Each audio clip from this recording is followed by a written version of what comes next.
talk about or don't say? Is there anything I should ask? I'm saying, like, make sure you ask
The show starts.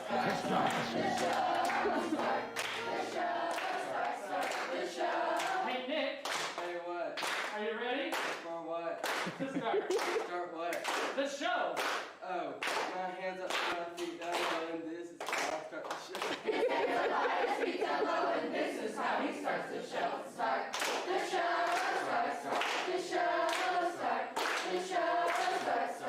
show. Hey, Colby, Hey, what? are you ready? For what? To start Start what? this show. Oh, my hands up high, my feet down low, and this is how I start the show. Start.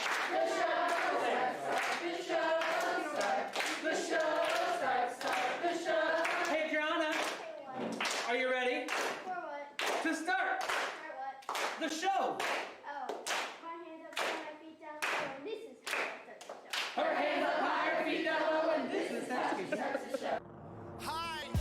I'm praying that the world changes soon. Can get a doobie on a plane, but there's Uzis in our schools. Every dude who touched a boob or a booty getting me too. What you expect from the kids who went to Hooters after school? We're all triggered and defensive. We're all racist and we're sexist. We all grew up watching South Park. How are we offended? Now being fat is beautiful. Name a thing that you can't do. Jumping jacks, run a mile, live past 42. Man, it used to be cool to just flip a bird to the system, and now it's trendy to be triggered and pretend you're a victim. It's my race, it's my weight, it's because I'm a Christian. I hate the internet and anyone who has an opinion. And everybody angry if you say white. Okay, fine. Pass me the brush and I'll paint my face to the shades right. Let's talk about abortion. Sorry, tell me how this works. Bacteria is life on Mars, but a heartbeat isn't life on Earth? Weird. Y'all so stupid. Why are y'all so stupid? Get better problems, I swear to God that y'all want them. Y'all so dumb. People so stupid. People so dumb. People so boo-hoo. Wah, wah, wah. Get better issues, we're gonna run out of tissues, it's so dumb. I'm a hater cause I can't relate to gay pride. Call me homophobic because I don't wanna date guys. K-tight. I for one am not surprised the world declined along the way. Give trophies to children for losing just cause they decide to play. We exercise our right to vote and hate the politicians. Ay, this is a democracy, it's partly your decision. Ay, this is weird, feels like this a different year. If I identify as a female, then when my balls and penis disappear. Children want a gender switch and hating men is feminist. Depression and anxiety are trendy, we're too sensitive. Invented 80 genders, mad the world is not accepting it. Then gave them more attention than normal women and men can get. What a contradiction, being human is so tragic. Focus on minorities, ignoring all the masses. Hallelujah, everyone. Activism saved the planet. No more plastic straws and paper, just paper straws wrapped in plastic. Congratulations. Y'all so stupid. Why are y'all so stupid? Get better problems, I swear to God that y'all want them. Y'all so dumb. People so stupid. People so dumb. People so boo-hoo. Wah, wah, wah. Get better issues, we're gonna run out of tissues. It's so dumb.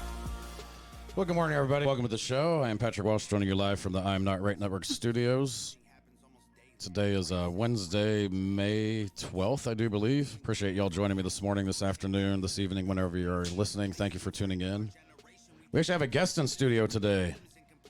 Yes, we have a guest. This is, I met Holland Memo, correct? Yes. Holland. What type of a name is Holland? Holland is an Israeli city. It's near Jerusalem, where Jesus was born. Where they're dropping bombs right now, right? Yep. That's it. right. It may not be there, but as far as I know, I'm one of two people that have ever been named that. Oh, wow. Really? How do you find that out? Well, Wikipedia. Wikipedia. They have the files going all the way back to the beginning of time. They do. Well, I would guess, so if there's a city named after it and then you, that's two things. I would think there may be more than one, but I've never heard that before. I've heard Holland, like Holland. obviously. You want to hear something crazy? Always. I'm the oldest of 6 children. The sister just under me was born in Holland. Oh, wow, that's interesting. Why wouldn't they just, come on. It would have made my life so much easier. Yeah. Do you get that? Like, honestly, do people go, They're like, Holland? Here's the thing. This is what I get called. Mom, Grammy, honey, babe, hold on. And that's just by the cashier at Hold on. Target. I know. Are you actually of a Jewish background? No. So they just chose. Well, my father, he saw the name when he was a teenager. He had me at 20, and he said whether I was a boy or girl, that's what he was naming his first child. Yeah, I don't think it's gender specific. No. But the only other girl, she's probably 24 now. She lives in Toronto. And there was a place where her mom used to buy Christmas trees, and it was named Holland. And so she named her Holland. That's the only other person I've ever heard of. I have the person that has the exact same name as me that lives right around the corner. Kevin Patrick Welsh Jr. Really? Well, that's a normal. The only reason I know is I get his mail. Okay. And they actually fucked up at the county. They clicked on a wrong box. And according to the county, they have me down as owning his property. They bought new land.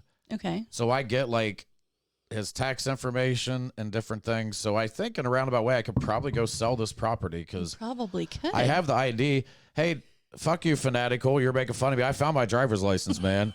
Fanatical, he sent me one of those just trading apps to sign up for, and he would get like some free stock, or I can't remember what it was, but and I was like, dude, I don't want to go and have to get my ID. And he goes, yeah, that's because you can't find your ID because I don't carry my driver's license. I don't have a wallet. But I believe it or not, I actually found this in a wallet. I have no idea. I acquired a wallet. It's a Velcro wallet. My last license, I had a big, gigantic smile on my face. Oh, I got to check and see if that says safe driver on it because my... Did your last one say it was not a safe driver? Hey, just so you know, Shannon, mine does not say safe driver on it. We went out Saturday night, and her and my son were talking about having safe driver on their driver's license, and I'm like, I don't think I've ever seen that.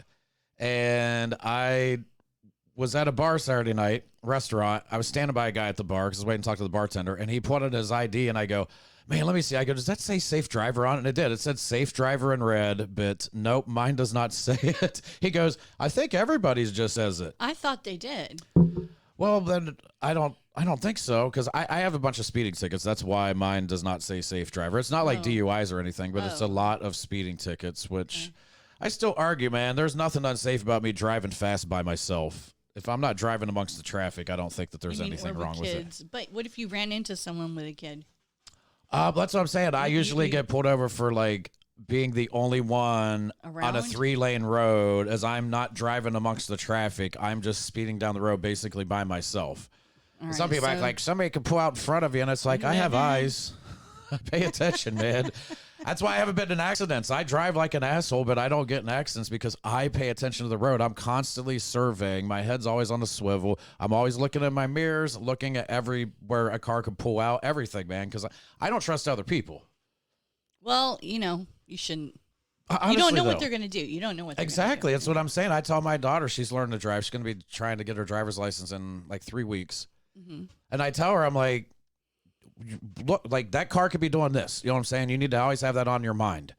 Like if you're going and like at times when people go and think I'm in the left lane, I'm going to go get in the middle lane. Well, you need to think the car kind of beside you in front of you is in the right lane. They could be doing the same thing. So you have to be cautious of things like that. I'm trying to get her to always think that, have that in her mind. So she's always paid. Her friend already got in an accident. She's been driving for less than a year, got in an accident, and it was her fault supposedly. But evidently my daughter said the other person was driving fast. I have no idea, but yeah, all you can do is just hope that you send them out in the world and they do the right thing.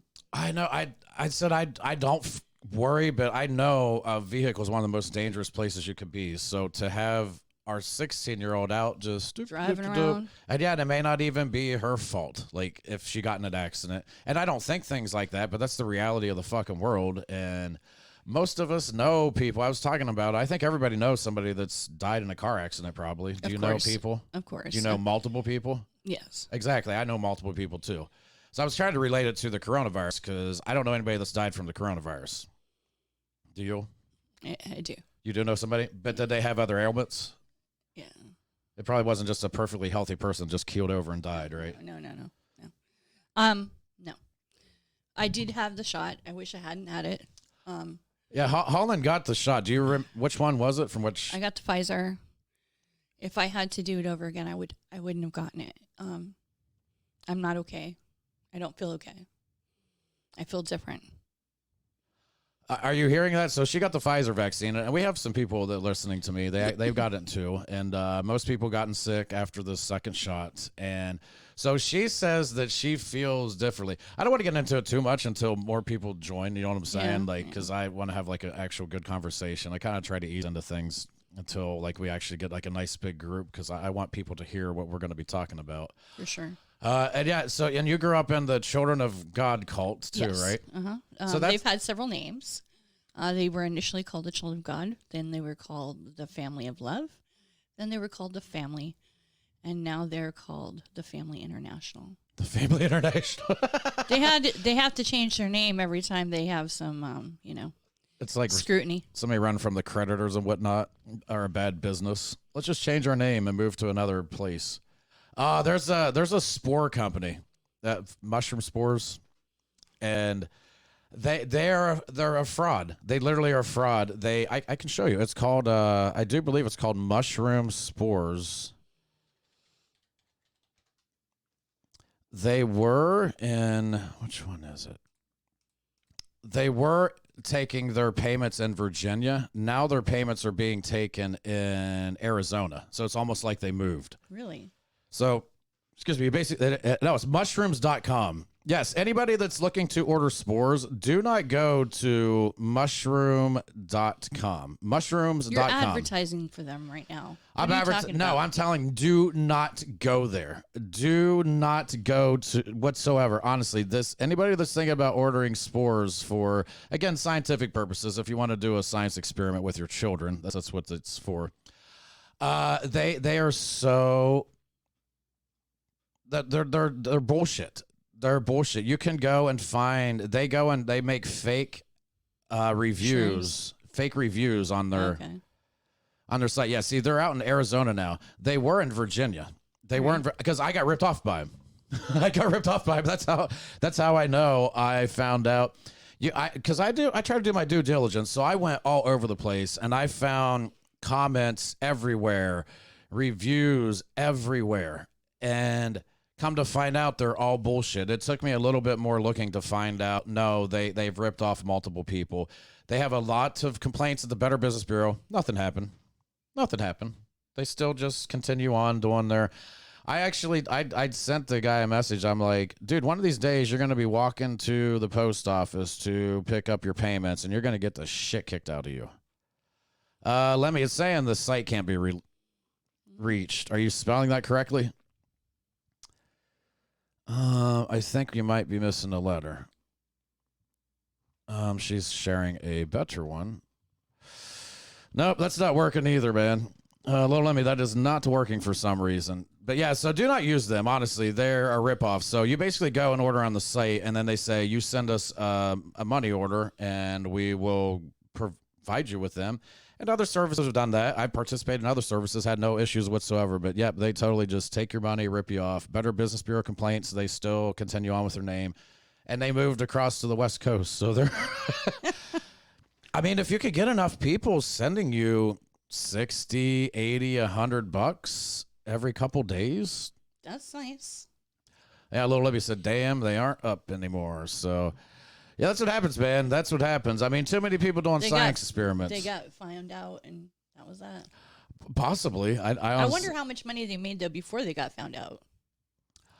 Well, you're allowed to sell. There's only 3 states. I think it's Georgia, California, and maybe Illinois that you're not allowed to possess mushroom spores, but everywhere else you are, because you're allowed to do them for scientific purposes. Oh. They are an interesting thing, man, how you can just go. People make mushroom art. Have you ever seen the mushroom art before? No, but I know. Not like they eat mushrooms and then produce art. Don't they? Well, I know people do that. They do, but. All right, so for instance, I have a bunch of kids. One of my children was ordering mushrooms online, and he had them in his room, and he had a little sister, and I said, you can't have those in your room. You have a little sister. And so I called my ex-husband. I said, Daniel, he ordered these shrooms, and they're in his room. He goes, Holland, I couldn't pay that girl $50 to have a piece of a string bean. She's not going to eat mushrooms. She's not going to eat those mushrooms. Trust me. Yeah, until she gets a little bit older and finds out what they actually do. And then because I didn't like mushrooms when I was younger. I actually love mushrooms now, man. I seriously love mushrooms now. So people go and you can do this yourself. You can take a mushroom cap, flip it over, Looks like an eyeball. and the spores, these are spores that actually drop. They're called spore prints. Okay. And that's how people collect spores from mushrooms. So people grow mushrooms and then they do this. And then the spores drop, but some people actually make art out of it. So those are just spores on like a canvas or a piece of paper. Kind of like eyeballs, don't they? I'm sure people think it looks like multiple things. So yeah, like see that mushroom cap. Well, that looks like something else, but Yeah. That mushroom cap was on top of that to produce that. So people okay. make actual artwork out of it, and that's how people collect. So then you could go and scrape these off, and you could use those spores to grow new mushrooms. Oh, okay. Nature, ladies and gentlemen. I have no idea what enoki is. Do you know what enoki is? Enoki? No, I want no. to try enoki. Enoki. Never heard of it. Yeah, I'll let me. They You guys, look like irises. They do look like irises, Mother Moon says. enoki mushrooms are a long, thin white mushroom, usually sold in clusters. And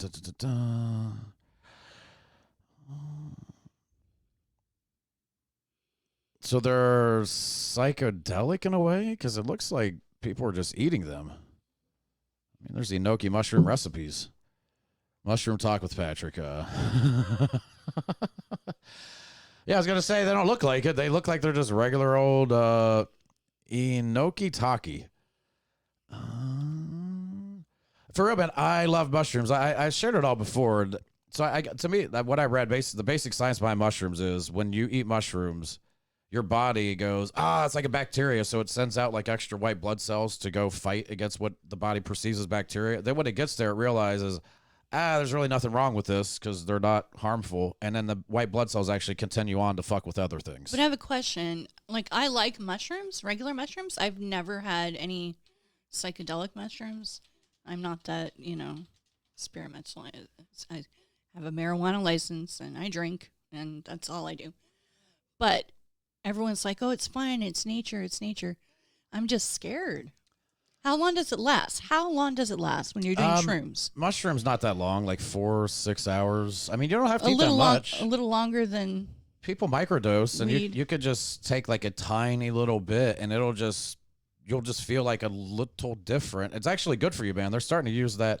They've been therapy. using I've it heard of for it years, man. for They're using it in therapy. therapy because Right. mushrooms and LSD are way different. Like I think everybody should do LSD once in their life. Honestly, it diminishes your ego so much. And it does. And I think it would be good for a lot of people, just as long as they don't freak out. And I know some people are like, you shouldn't be advocating for stuff like that. But as a person that's done it, as a person that's known other people that done it, seriously, it is very minimizing as a human. Like it's hard to be a narcissist, I think, if you've done LSD a handful of times. I could be wrong. I could be wrong. I've been told if you've done LSD 3 times, you're Certifiably crazy. insane, right? So you want to hear something bad. I've never done that. However, one of my ex-husbands thought it was, he liked it, but he knew I was terrified of it, and he kissed me, and I felt a little paper in my mouth. I freaked the fuck out and went to the hospital. Really? You were just that afraid that you I'm not allowed to say that word, am I? freaked the fuck out? Yeah. Yeah, you could say fuck okay. all you want, man. All right. Just not allowed to say the other F word. The other words, okay. No, I would never. So, but it freaked me out. I'm like, what is wrong with you? You know I'm scared to death. I was okay, though. Yeah, just it's I told him what he did. They said, you can press charges against him. I'm like, well, I'm married to him and have kids with him, and he's got to go to work tomorrow, so no. I remember growing up that people would say that if you were like caught with it, that it was like a manslaughter charge or just one hit. They acted like it was a manslaughter. It's a felony. What is that true? So if I you heard got, it was a felony, yeah. Again, I have no idea. Here too, man. If you're unaware, vitamin D are in mushrooms. Mushrooms are the only source of vitamin D in the produce aisle and one of the few non-fortified food sources. So again, mushrooms are good for you, man. I'm trying to get my children to actually eat mushrooms. I love mushrooms. I They're love them. so good, man. I know. are. Shannon, my wife, tried to grow them. She injected a few logs and whatnot, but they didn't work very well. I don't think we tended to them like we were supposed to because it's not easy, man. You can't just go and here, let's plant a seed. Who was that? It was, oh my gosh. Was it Bloomberg? We played a video the other day of Bloomberg saying you basically just, you plant a seed in the ground, you water it. There you go. It's not that hard to be a farmer. That was it. Yeah, you just put seeds in the ground and then you water them and they grow. That's how things work, right? Duster's Well, saying I eat you a have lot to of put- mushrooms. You have to put fertilizer and stuff down there too. I Oh, you have to do all kinds of stuff, man. Yeah, you can't overwater, you can't underwater. You have to, you have to have fertilized soil, non-dead soil. We compost, so we use that. Mother Moon says, I saw the mushroom monster and he was amazing. I have no idea who the mushroom monster is. Oh, it was just a tree.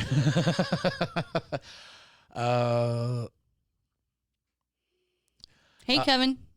Patriot Act, I don't remember that. I remember the movie. Wasn't Matthew Lillard or whatever in that? SLC Punk? Maybe not. I know I actually have that on. I have a CD. Did you ever get to burning things back in the day, like CDs?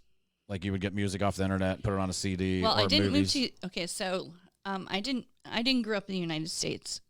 The first time I ever saw a CD, I was probably 16 or 17. I just moved to the States. And what year was this? Maybe, how old am I? So it was like 1990, 1989. So you got like a LL Cool J, Mama Said Knock You So- Out CD? Right. It's about that time. Well, no. I didn't get the CD. Mariah Carey. My cousin, that we went over and visited him, I said, what is that pretty shiny rainbow color thing? And he looked, this is how naive I was. He looked at me and goes, what do you mean? I'm like, what is that? I said, is it for decoration? He goes, no, you listen to music on it. And I said, what? He goes, here, I'll show you. And he put it in, and it was, so you down with OPP?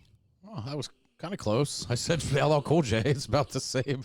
You down with OPP? Yeah, yeah. you know me. Naughty by Nature. You're like, they're letting black people sing? No. I already knew all about Jackson 5, so.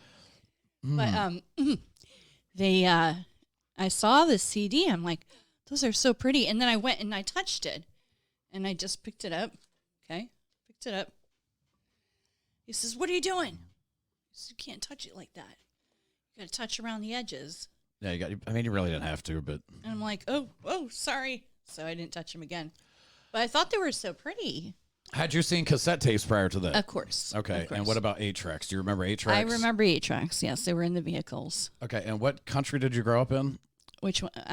I've lived in like 13 countries. So no. Okay, so your earliest memory. Where were you born exactly? I was born in Binghamton, New York, Okay, and then you moved to. Holland, in Brussels, and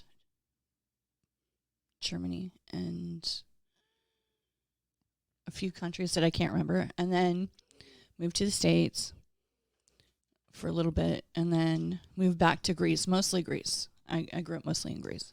Now, was the moving around, the relocating due to being in the Children of God? Correct. Yes. Did they move to Europe because of that? Yes. So they found out about it. So what did your parents find out about it? Because it was your parents that got involved, correct? Right. So they didn't know each other prior. And they each joined at different times in different homes, but they were close by. My father's from Connecticut. My mother's from upstate New York. They believed in living in communes. So they ended up together at this commune, and they fell in love. Did they just find out about the commune? Does somebody come along? Are they passing out flyers? Are people knocking on doors? Hey, So I you want don't, to go? you know what? I really don't remember specifically my mother's story other than she was part of the Jesus people, which a lot of people know. So the Jesus people, somebody that she was friends with there ended up leaving and going to the Children of God. She went with her, I think. My father was in a restaurant. He was dating this girl, and she ended up, meeting the Children of God and said, hey, come, And my parents didn't do drugs. A lot of the, the groups in the 50s or the, 60s and 70s were trying to get people off of drugs and stuff like that. And they started off as, a good thing. But they they met each other. They got married. They were told they couldn't get married. In fact, they had jurisdiction over who you could marry, who you wouldn't. So, So who decided that? Just one person, a group of people? Usually is a shepherd of a home. So you have a big home. Say you have 60 people living in a home, even if you only had 20 people in a home. There was always someone in charge. Okay. Luckily, if you were later on in life, if you were the child of a shepherd, you were a bit more privileged than I was. But before this, they decided to leave because they told them they couldn't get married. It wasn't God's will for them to get married. So they left and got married. And these are your parents, right? Yes. Your parents left. Yes. They got married. Well, I was born with a heart defect. Well, how old were you? Did they get married and then have you? Were they Yes, following they got married God's and will? then had been. They got married and then had me. Okay, so how long were they in the cult before they said, "Hey, we really want to get married. We need to get out of here"? They only knew each other for 3 months before they got married. Oh, really? So they joined and they were like, "Hey, we want to get married," and the children of God people said, "No, you're not allowed." No. And then they said, "Well, we love each other too much." Yep. So they left. okay. They got normal jobs and everything else. But What were they doing to make money there? Like, how do they make money at the place? Okay. Like, do they send people out to? Yeah, and begging for money. I grew up all my life singing on street corners, begging for money. Are you singing like hymns or? Hymns, songs written by them. They made cassette tapes and they sold them, and we would pray with people to have them receive Jesus in their heart. And I'm just laughing when you said they had cassette tapes. I picture them when they found out about CDs. They're like, Yeah, "That's like right. the devil. yeah, right. We don't want to touch those shiny little Well, objects." they had a thing about computers too towards the end, but I was out by then. But so they had different ways of making money, and they played off saying it's the easiest thing to be able to say to someone is, "Oh, my parents are missionaries." They were not, but that's what we say. They were missionaries. So I was the first child. I was born with a heart defect. I was born with congestive heart failure, and I was on my mom was on a medication with me, and that caused me to have something called coarctation of the aorta. So I had to have open heart surgery when I was 3 days old. But when I was in surgery, they prayed and said, "Lord, if you just save her, we will rejoin the children of God." And I lived, so they did. Yeah, that's what Pete. You told me that the other night when we were doing Kevin Hawley's show, and she's the co-host of the Kevin Hawley show. How long have you been co-hosting with him? Since December. Yeah, so she's been. A lot of you saw Kevin join me in studio, and then I don't think that many people actually watched the show. To be honest with you, from my crew, which I fucking understand, man. I couldn't watch. There's some people that they're faithfully every single show. They're there every single, and I'm like, you don't have to be at every show, man. You're allowed to do other things, but I don't. Some people are still locked down where they're listening.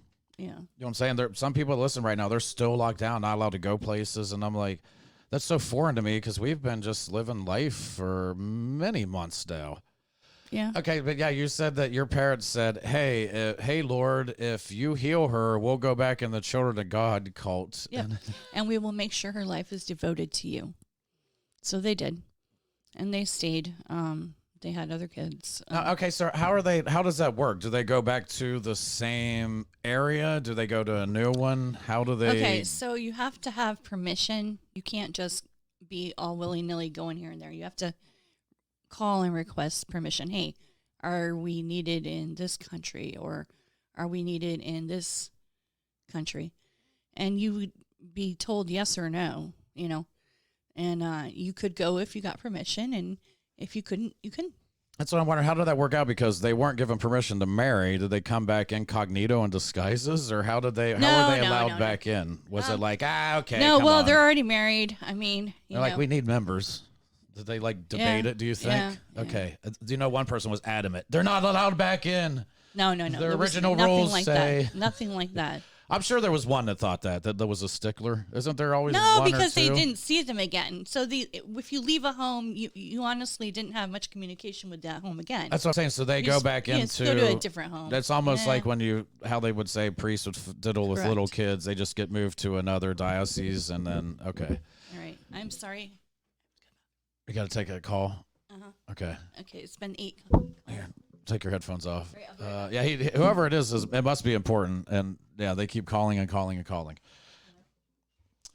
So yeah, I met Holland the other night when doing the show with Kevin Holly. So when she mentioned she was in the Children of God cult, I was like, wait, what? Like, I said a lot of people would just go, oh, okay. She didn't actually say cult. She actually said she had never been to school. Like she has no formal schooling. And I'm like, wait, how'd that work out, man? How did you get along in life without doing that? So yes. And then she said, I grew up in this Children of God thing. And then I'm like, oh, I definitely want to talk about that because yeah, if you're unaware, they have been around for a while.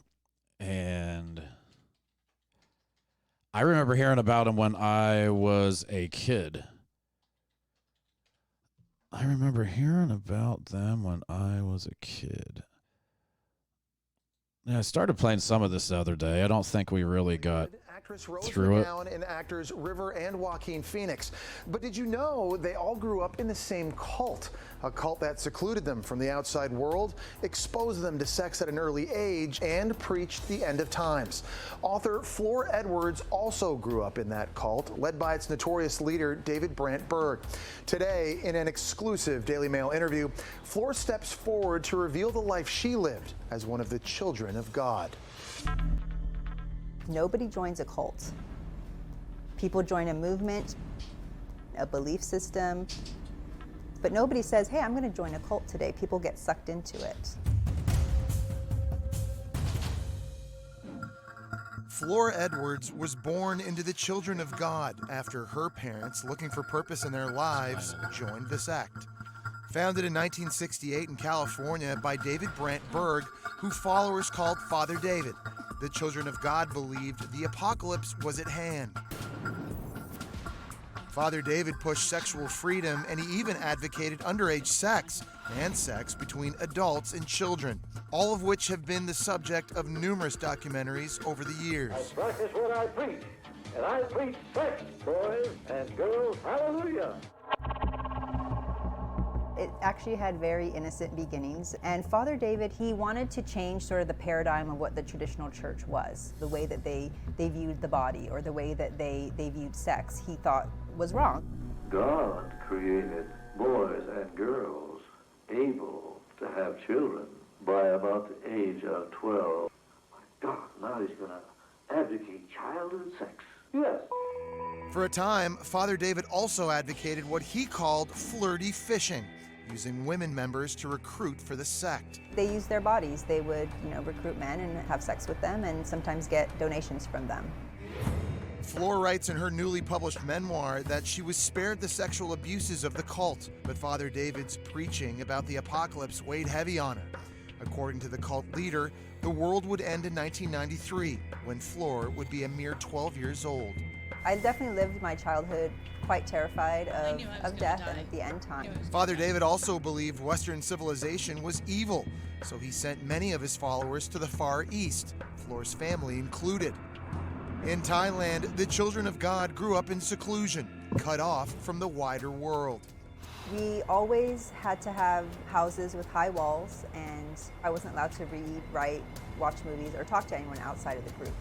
When the world didn't end as Father David predicted, he allowed his followers to move back to the States, but then he died a year later. After Father David died, the cult sort of started to disintegrate. Settling in California, Flor says life with newfound freedoms was tough. She began experimenting with alcohol and marijuana.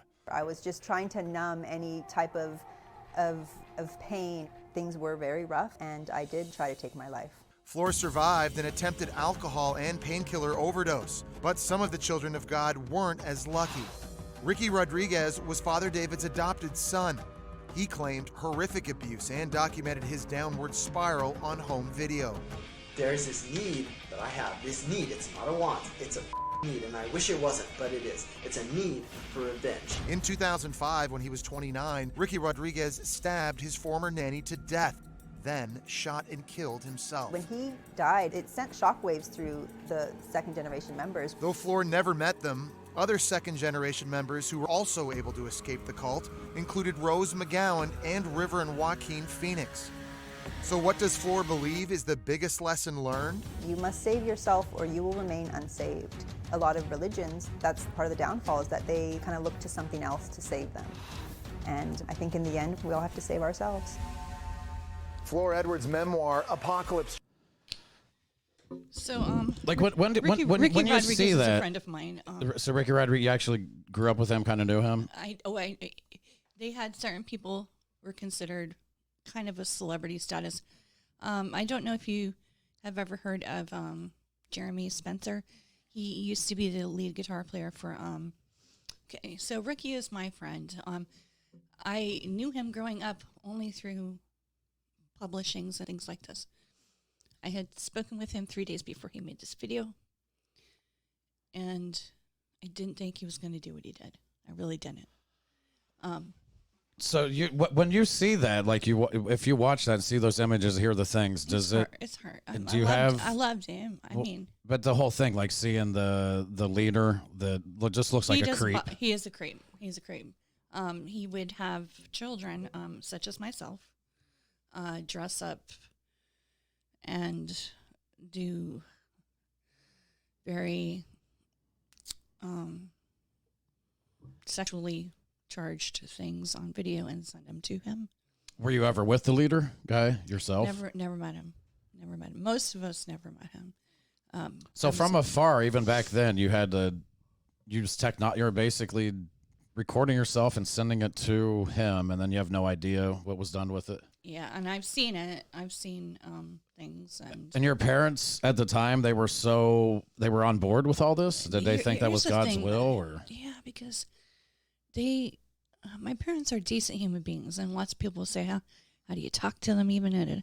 My parents are decent human beings. A lot of them are. A lot of these parents were. He didn't know his biological father because his mother was a flirty fish that they were talking about, and she went up and slept with his biological father because Moses David was too old to have fathered him. But it wasn't as though you had a choice. You didn't think, but you didn't know. You just didn't know that anything was wrong. Well, I know growing up in it, but I mean, your parents were. What do you think they appealed to them? What do you think appeals to people? I think for them it was starting off of they wanted to do good in the world. They love.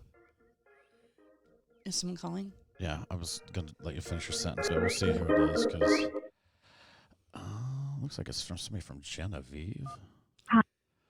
Well, what's up, Florida? Hello. Damn, I might have been a telemarketer I could have fucked with. I like to mess with telemarketers. Often I get the telemarketing calls and I like to mess with them, but I thought that was maybe somebody calling with a question, or I thought maybe it was one of your people calling. One of my people calling is Genevieve, so maybe it was. And maybe it was, though. I said, what's up, Florida? Maybe that wasn't a good enough. Like, my name's not Florida. My name's Jerusalem. So speaking of names, they give their kids lots of different names. The problem is that a lot of children were very abused, and there's not a whole lot you could do about it because when, well, first of all, the statute of limitations runs out in certain places, and something that happened to you maybe in Greece wouldn't. There's no jurisdiction to do anything about it in Florida. Mm-hmm. Something that happened to you in California, it wouldn't matter if you were in New York because there's no jurisdiction. And not only that, no one went by their real name. We didn't know people's real names.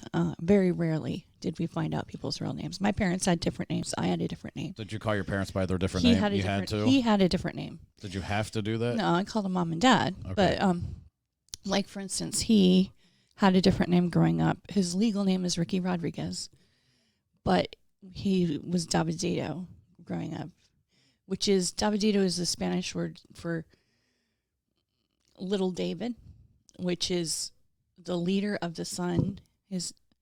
He was the leader of the sun. Adopted. Yeah. Did that guy have any biological kids that you know of, the leader? Yes, he had 4 children. Deborah wrote a book about him. He left. He had sex with his own daughter, and Oh, really? and his other daughter, Faithy. That was her name. And he had 2 sons, Aaron and Hosea. So Hosea's kids, Hosea was not a very good man. I'm friends with his children now, and they say, they've forgiven him, and he has, he's very remorseful. My parents are the most remorseful people on the planet. My parents never beat me, ever.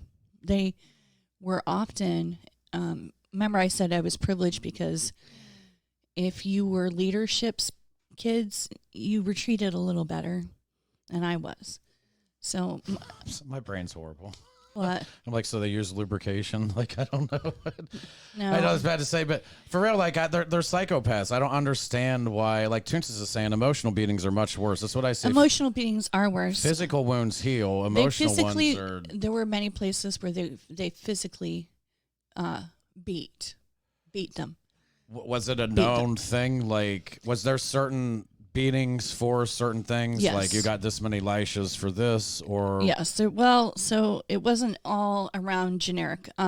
If you talk to, like, I'm on lots of groups with people who I'm considered a SGA, which my parents are FGAs, first generation adults. I'm an SGA, second generation adult. Now we have third generation adults. Why the second generation didn't leave before having children, who fucking knows? But they put such fear into you that you don't know what will happen if you leave. You don't know anything. It took me years to adjust to just having normal conversations with people without them looking at me weirdly. Like, I didn't know I shouldn't say things like that. And, lots of things. Well, you were young and you grew up in it, so that's understandable. You like, this is just what your world is. It's just what you didn't think it was weird for someone to molest you. What do you didn't think that appeals to the adults that go? Like, what do you think major? Okay. I think they wanted to do good, and I think they started up. But like with any cult, they'll get you in by, hey, we're getting these hippies off the streets. We're going to help. We're going to go ye into all the world and preach the gospel to every creature, and these things in the Bible that they've preached. But then they start this Moses David. He was an alcoholic, admitted. But in the Bible it says, old men shall have dreams and young men shall see visions, and they're prophets. He was old. He would have dreams. But the man was an alcoholic. He would go to sleep drunk, wake up, and have his wife interpret his dreams and write them all down. And he thought that was the Lord speaking to him. You see what I'm saying? So that would become part of the writings. And, well, they believed him, and, yep, the Lord must be talking to him. And so we're just going to go with it. So they're asking, do you think they wanted to do good? I believe they wanted to do good. But then you have to know, man, when when they started off, they wanted to do good. And because they believed so much that he was a prophet of the Lord, well, he couldn't do any wrong. He couldn't do any wrong, Yeah, but then you have to know when they start going to, hey, let's fondle little kids. The reason for this was, and I tried explaining this to someone, well, you played it in the clip earlier. Do you remember David Burke was saying, well, God created children to be able to have orgasms as newborn babies, and they can have children at the age of 12 even. So if the Lord made people able to have sex and have orgasms and have children at that young age, then they should. So it's almost kind of sort of like Joel Osteen takes one sentence from a Bible and then he twists it. You don't read all the stuff around it. Right. It doesn't fully say that. Right. He's picking it up. That's all right. People talk about him and they're like, oh, he's a snake oil salesman. I go, no, he believes what he's saying. That guy believes what he's saying, just like I'm sure that lunatic believes. Okay, so yes. Okay, so he did arrange marriages. Okay. Yeah, Man Named Truth said David arranged marriages. He did. So there were people that they didn't want to get married, but for whatever reason said, you know what, I had a dream last night. You two, you're getting married. And they would go, must be from the Lord. He's anointed. Yep. The oil's been poured on his head. There is a book that just came out recently and written by a woman about a little younger than me. And her parents were in France, and he said, all right, we're having a big mass wedding, and we're pairing you up. You know, the Lord has showed me you two are together, you two are together, you two. And they had kids. They ended up getting divorced later. But, you know, if you didn't want to pick out your husband, some of these people, they didn't believe in having sex in the beginning. They made them sleep in different rooms. My parents were virgins when they got married. Sorry, Mom and Dad, if you're listening. But for 2 weeks after. I think their parents would be proud. They were virgins when they got married. Yeah, they were.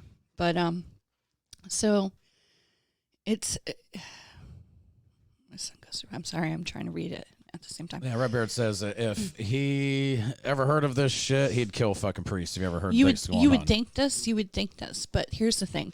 Their teachings were anything done in love was okay. So while I was sexually abused, I was never hurt. It felt weird to me. I didn't like it. I felt not right. But like Ricky Rodriguez, you saw the pictures of him in bed with his nannies that were sleeping, and that was taught to us. So we didn't know it was wrong, but anything done in the name of love was fine. So, do you like at what age did they start with the children? I mean, what would you think the youngest was? Here's the thing: they only got away with it for so long because then they got caught and they got found out. Kids were having babies at 12 years old, and then they didn't want to be persecuted anymore. So, again, they changed their name and things like that.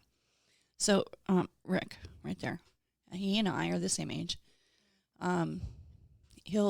If you go on and watch his video, he'll say, I can't imagine being a woman.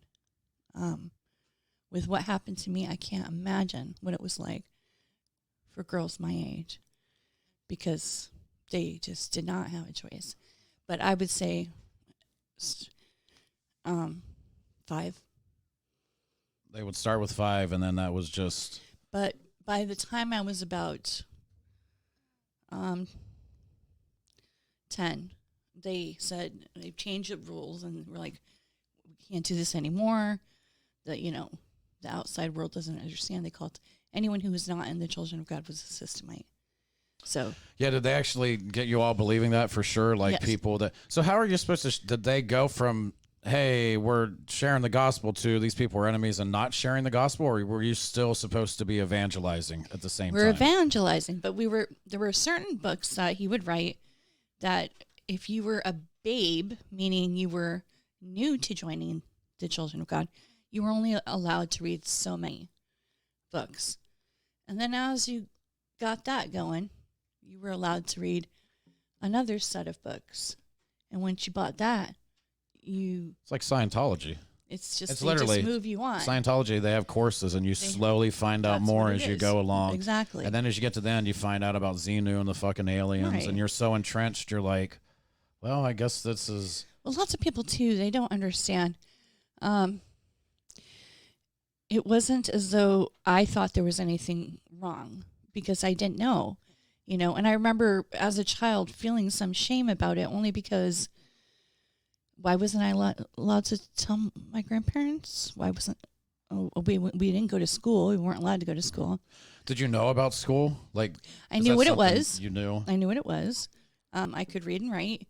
My parents taught me at a very early age to read and write because it was very important because we didn't have the internet and things like that. So all of our publishings were with books. So we would get new pubs, they called them, all the time. So you had to be able to learn how to read and write and things like that. But as far as math or anything else went, nothing. Absolutely nothing. So when I moved to the States, I was 15 and I wanted to go to high school. And my parents didn't think that I would get in, and I didn't. I went over to Gulf High School, and got rejected from Gulf. Golf's not a very good school around here. We all know this. Yeah. People in this area, Gulf is not a good school whatsoever. They're not good in athletics. They're not good in scholastics. But I was rejected from Gulf High School because they looked at me and said, "We want to talk to you for a minute. We're very confused as to how you have the grammar and English of a college graduate, but everything else, you're like a third grader. You will never fit in with your peers. You never will. And we don't understand how this happened to you." But I'm the oldest, and I didn't want to get my parents in trouble, so I didn't do that. So I went to beauty school instead. But when I was older, my husband, I told you before, I think, I studied, and I finally got a GED. Yeah, it took you a few times to pass the GED, right? Right. So. And that would be hard because that's stuff you'd never grew up with, especially living in another country. A lot of it's like American shit that you're supposed to know. People would say things, and I think my parents even were robbed of knowing things. And it sounds weird to say, "Oh, your parents." My parents were not that bright. I love them.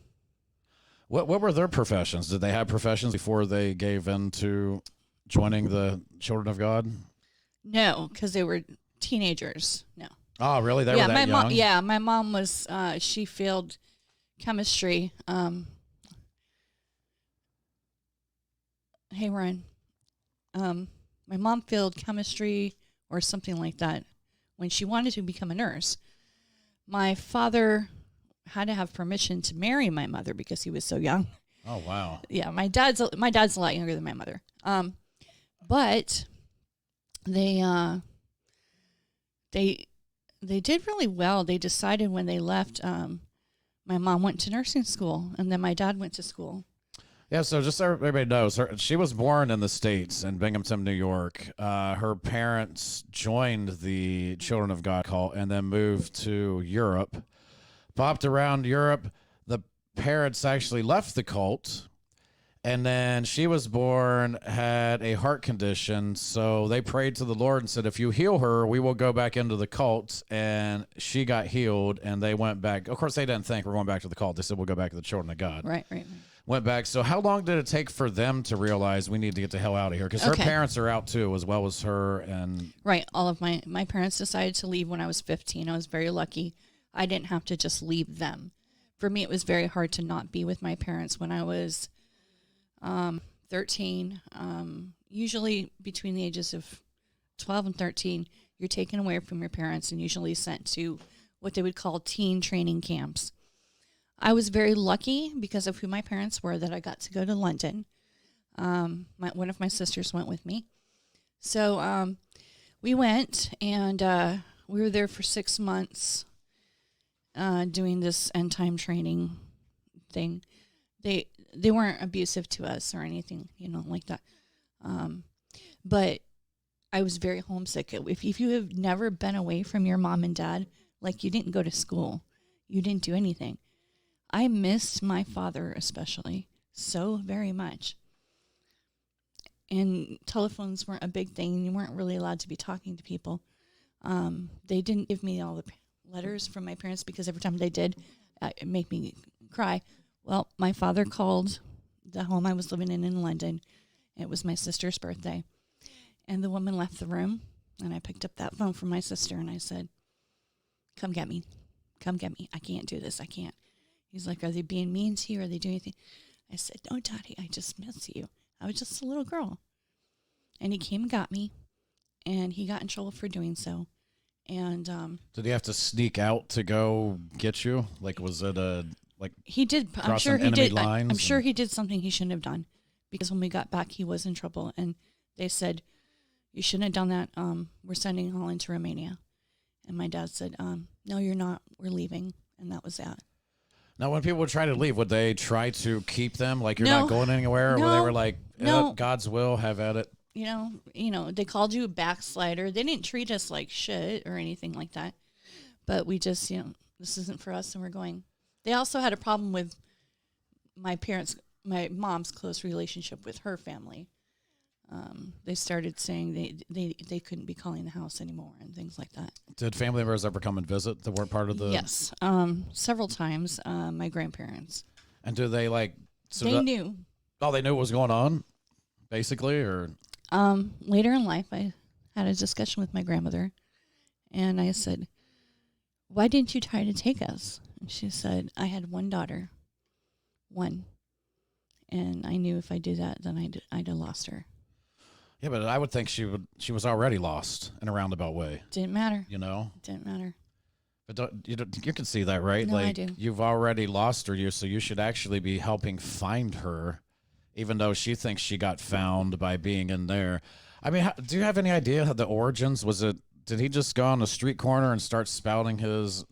I guess it wasn't even madness because it originally started, you said, as good. Yeah, they were getting kids that were all on drugs and heroin and getting them off the streets and feeding them and saying, "Hey, there's a better way to live.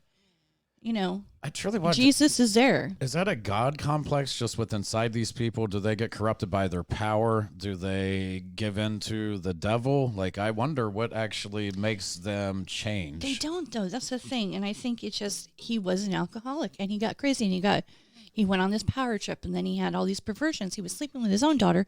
He married one of his grandchildren. Her name was Mary Berg. She is deceased. She had some health issues later in life, and she died, I think, 2 years ago. And it's so many. I tell people I don't like groups, man. I'm not a fan of groups because they always end up having an agenda for themselves and it excludes other people, and they always get co-opted and everything. Do you know these man. people have money, though? Here's the thing. So many people like my parents. Now, there are good people. These are not all bad people, okay? I have friends who had great parents. They didn't abuse them. They did what they thought was right. They didn't do it to be malicious or evil or anything like that. But now these people are people that people my age are going to have to be taken care of because they didn't work their whole lives. They have no Social Security. They have nothing. And do you know how hard it is for them to say, "Man, that I wasted." I've had them tell me, "I've wasted my life doing this," and it's got to be hard for them, Good. You said you forgave your parents. Absolutely. And your siblings did as well. Yes. So, what percentage of people do you think have forgiven their parents? Not a lot. I would think so. It's Not a hard, lot. man. Not a Forgiveness lot. is a Not a lot. But if you had really made some serious bad judgments and you knew looking at someone's eyes that they were truly sorry, how could you not? I mean, if you had done something you were really sorry for, how could you not forgive, And you can't take it back, though. You can't take it back. Yeah, you can't forget, though, No. obviously. How But could you ever forget? like Ricky over here. Okay. So, is there parts in here that would be worth? Yes. I don't know. yes. So this Ricky Rodriguez was He's the deceased. adopted child of the leader, correct? Right, And the right. leader's name was David Berg. David Berg. Creep, obviously. So he adopted Ricky and then allowed Ricky to be abused by Lots of people. male not and only that- female alike. No, they don't. Okay, that's the other thing.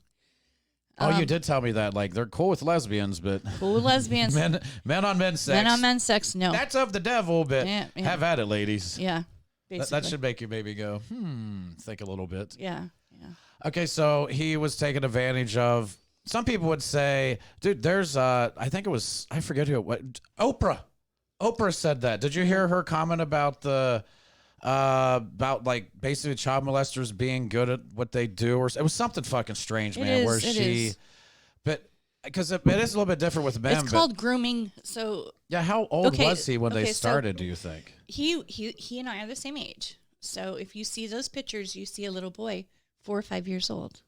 It just you played it earlier. So, but they didn't molest every child. My sisters were not abused. They kind of did away with it after a certain age.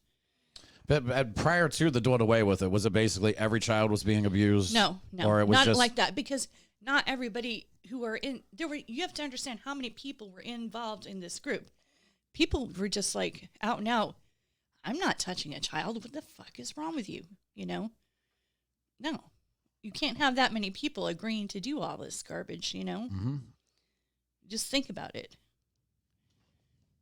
But I actually want to find that Oprah clip, because there's some weird stuff they've talked about with kids. Who knows if it's even on.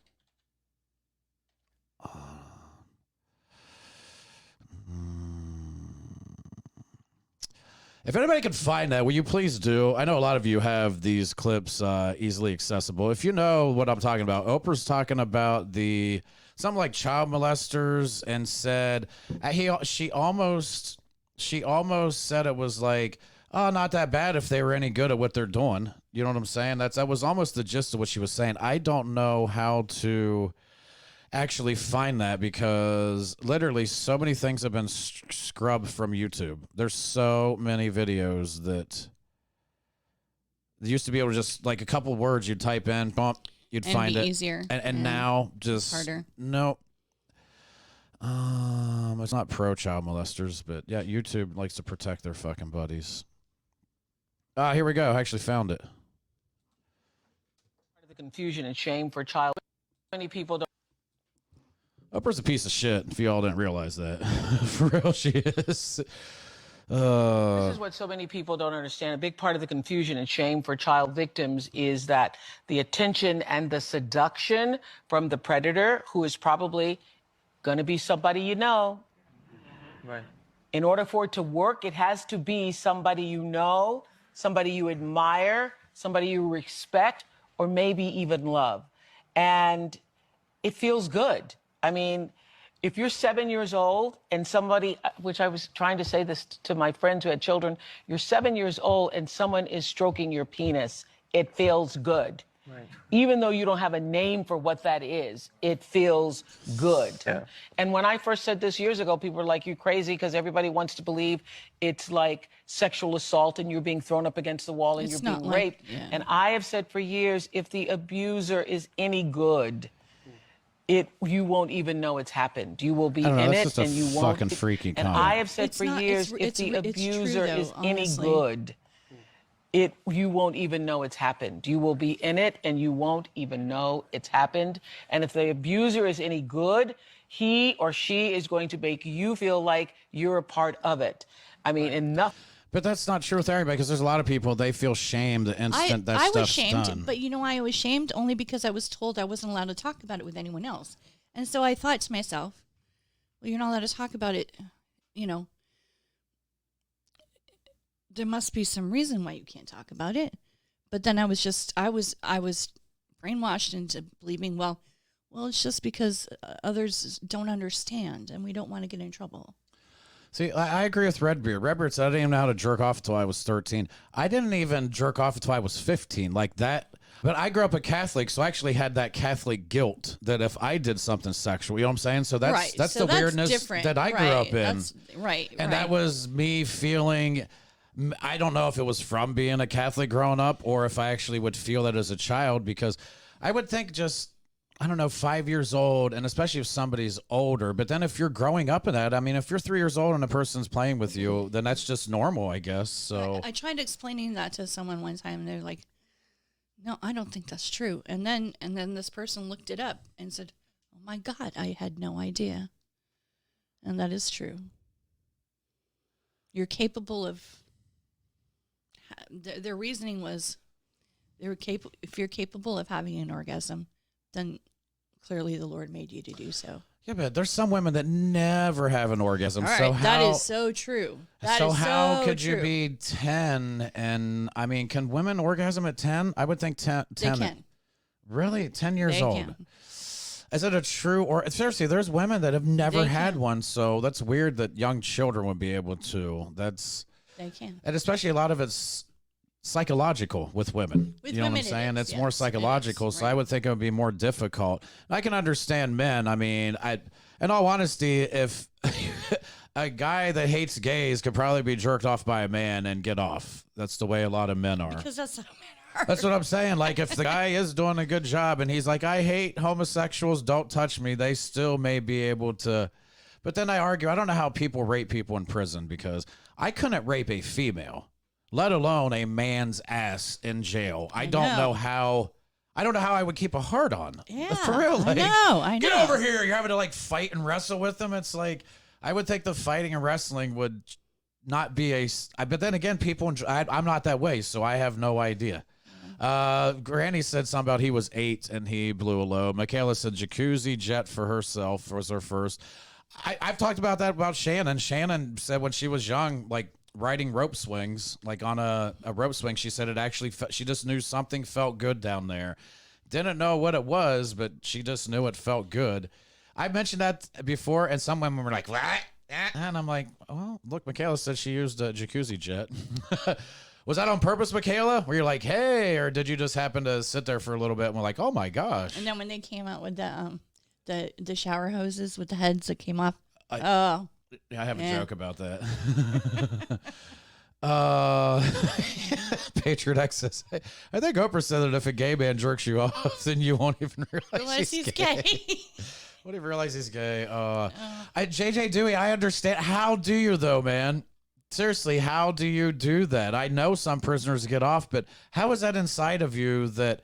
Because I try to rape my ass, man. It's going to take a lot. People would have to hold me down. One person couldn't do it. They couldn't do it because of how that area is. It's not easily accessible. One person could not do that. Multiple people would have to hold me down, and there's no way. I don't know how. The Upchucker says climbing the ropes in gym class. Yeah, I think people got that too. Like women got it from different things down there because it makes sense. It's right there. Scruffy D says, I don't think it's sexual. They just get off on the power they have over others. Well, I don't know how much power that is when you're having to force. Like, I enjoy the power of being wanted. I think there's more power in that, actually having somebody want you than forcing yourself upon somebody. yeah, But no, totally. that makes no fucking sense Totally. whatsoever. So, and Patriot X saying, yeah, they literally get off on power. So I know you're a smoker. Do you want to take Yes, I do. a I quick was little gonna break? ask you if She's a smoker. She's addicted still. We got to get her. You're almost a pariah in society now, man. You realize that you're pretty much not allowed to fucking exist. I know. So. I know. Everybody hates it. You know? Should I just let some of this play while we're out there why and let not? people? Because and then you come up with questions and ask. I don't Call know. us. Should I start at the beginning? What should I actually do? Where do you think would be if you know? Okay, so Ricky Rodriguez, we're gonna take a quick little break. Again, this is Holland. Last name? Mimo. Mimo. Okay, isn't it Mimo? Today. Okay. So yeah, we'll be back with Holland in just a couple of minutes to talk more about the Children of Cult See, I keep calling it the Children of Cult because it is. It's like that's what it sounds so much better. Family International is what they're known as now. They're now the Family International, but they were the Children of God. And this is Ricky Rodriguez. He was the adopted son of the leader that started it. And what did he do? He eventually killed. He was trying to kill his mother.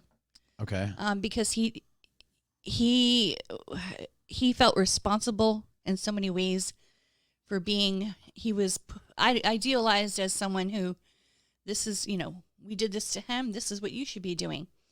And he felt so. He wanted to kill his mother, try to find her, couldn't find her. He just felt dirty. dirty. Killed one of his. He goes, it's not a want, it's a need, and he needed revenge, and that's what. He did. Okay, I'm going to take a short little break with Holland. We're going to you all listen to Ricky Rodriguez, and Holland knew him. She said she actually talked to him a couple days before he made this video. But yeah, this was kind of a last homage to the world. I'm going to leave this video, then I'm going to go take out one of the people that mistreated me, and then I'm going to sadly take my own life. But yeah, I'll be back in a handful of minutes. I'm going to let y'all hang out with Ricky. while we're gone. But anyway, you know, it's funny how people don't really seem to care that much when those kind of people start dropping like flies. And I just so you know, I have the volume up as loud as it'll go. I have the volume up as loud as it'll go, but this is an old school video, so the volume's not the greatest. Makes the world a safer place. But that's not why I'm doing it, to make the world safer. I'm doing it for justice. I'm doing it for myself. And I'm doing it for a lot of other people who would like to see these fuckers go down. So, anyway, here I am. I've been lucky, though, I guess, in some ways. You know, came here. I was expecting to come here and have to pull sort of like a 47 run-in kind of thing. Where, you know, to avenge the death of their lord, they had to, you know, become vagrants and, you know, bums, basically. For 2 years or whatever. So I guess I'm lucky I didn't have to wait that long. It just shows how stupid this fucking cultists are, you know? Even after all I wrote, even the last thing that I wrote on Moving On, where I was trying to get some help with this. But you know what? I was kind of glad that I didn't get any help with this, even though I wanted it, because to me, I mean, I was as clear in that as I could be without actually spelling it out. And I'm glad, you know. I'm glad that others of us haven't gotten to the point that I've gotten to where we really don't have anything to lose. You know, I'm happy. Because what it tells me is that, you know, people still have hope, that they're still going on. This one guy called me the other day, he said that, and he knew what I meant right off the bat from reading that. He said that we're dropping like flies. Well, I don't know if we're exactly dropping that fast, but yeah, people are going out. I don't know. I think it's kind of easy to just one night, you know, just one day, just decide to end it, just do it. But I think it's pretty fucking hard to do what I'm trying to do, and like plan to where I know that, you know, not really knowing when, but soon I'm gonna have to go. I don't know. It's hard or not. It's a lot harder than I thought it would be. But yeah, I don't really have anything to lose, I think. And I don't want to go through my life the way it is now. I've tried for 4 years. Sure, it's not long. Feels like a fucking lifetime. It feels like a goddamn lifetime to me. And every day, you know, if it had just gotten a little better, even emotionally, mentally for me, it would have been okay. It would have given me hope. But it's gotten worse. Every fucking day has been a little worse than the day before. Kind of reminds me of the movie Office Space, where he's talking to the hypnotherapist. And he says that, every day has been a little worse than before. And the guy goes, oh, that's fucked up. And then he catches himself and apologizes. But yeah, it's fucked up. It's really fucked up. But hey, it's life. And we're going to play the hand that we're dealt. So, anyway, like James Penn would say, it's time to get busy living or get busy dying. Yeah, James Penn got busy living. I guess I'm trying to get busy dying. But, you know, people die. They do. Every day. Every day. It's gonna happen to everybody, you know. Sometimes I wish that, you know, I'd get the Braveheart speech from somebody. But it's true, you know. I feel like we're in a war here. It's not necessarily a literal war, like I'm making it, but it's a war nonetheless. I feel like every one of us who is left and in some way speaks out, in some way tries to help somebody, in some way tries to help ourselves, is a soldier in this war. It's a war on terror.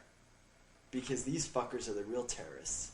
You know, Bush and Kerry get up there on their campaign platforms and they both talk about how they're going to hunt down Al-Qaeda terrorists and kill them. And kill them. That's what they said. Hunt them down and kill them. Well, you know, my question is, you know, what about these, you know, fucking perverts? You know, aren't they the real terrorists? Terrorizing little kids? Driving them to suicide? Isn't that like murdering them, basically? If you fuck with their mind so much that they can't go on, they really can't go on. Isn't that like killing them? Fucking bastards. Anyway. It's a war on terror. It's like the military, you know, there's many different branches. There's special ops, so I'm starting to think that I'm sort of in this war. There's the medics. I know some people who are medics. The kind of people who are so cool to be around, who make you feel good about yourself, encourage you.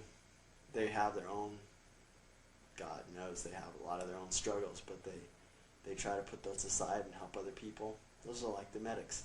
There's the people in PSYOPs, psychological warfare, I think.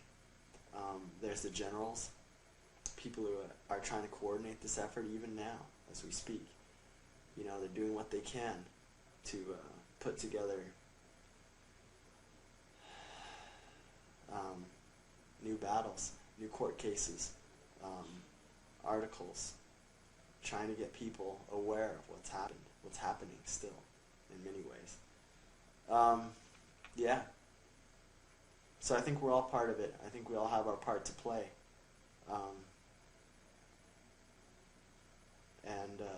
Yeah.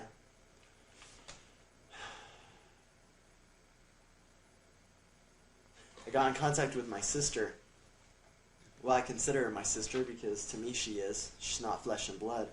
But talking about Davida, everybody calls her Davida, but actually her name's pronounced Davida. I was with her in Ukraine when she left, and she really felt forced to leave. She could have gone back to the States, I guess. She had no money. The Crows wouldn't let her, you know, they took that back later and said that it wasn't true, but it was. I was there. You know, basically said she couldn't go to any other home in Europe. The home we were in was basically falling apart. She was fucking scared. But I admired her so much for her bravery because she just left. In fucking Ukraine. She basically would have one meal a day, sometimes not even that. Her friends would feed her. She was like, got into the being, you know, mafia bosses' girlfriends and almost got herself killed.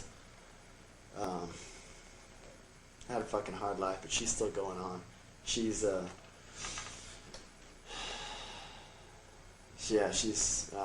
dancing in New York. Anyway,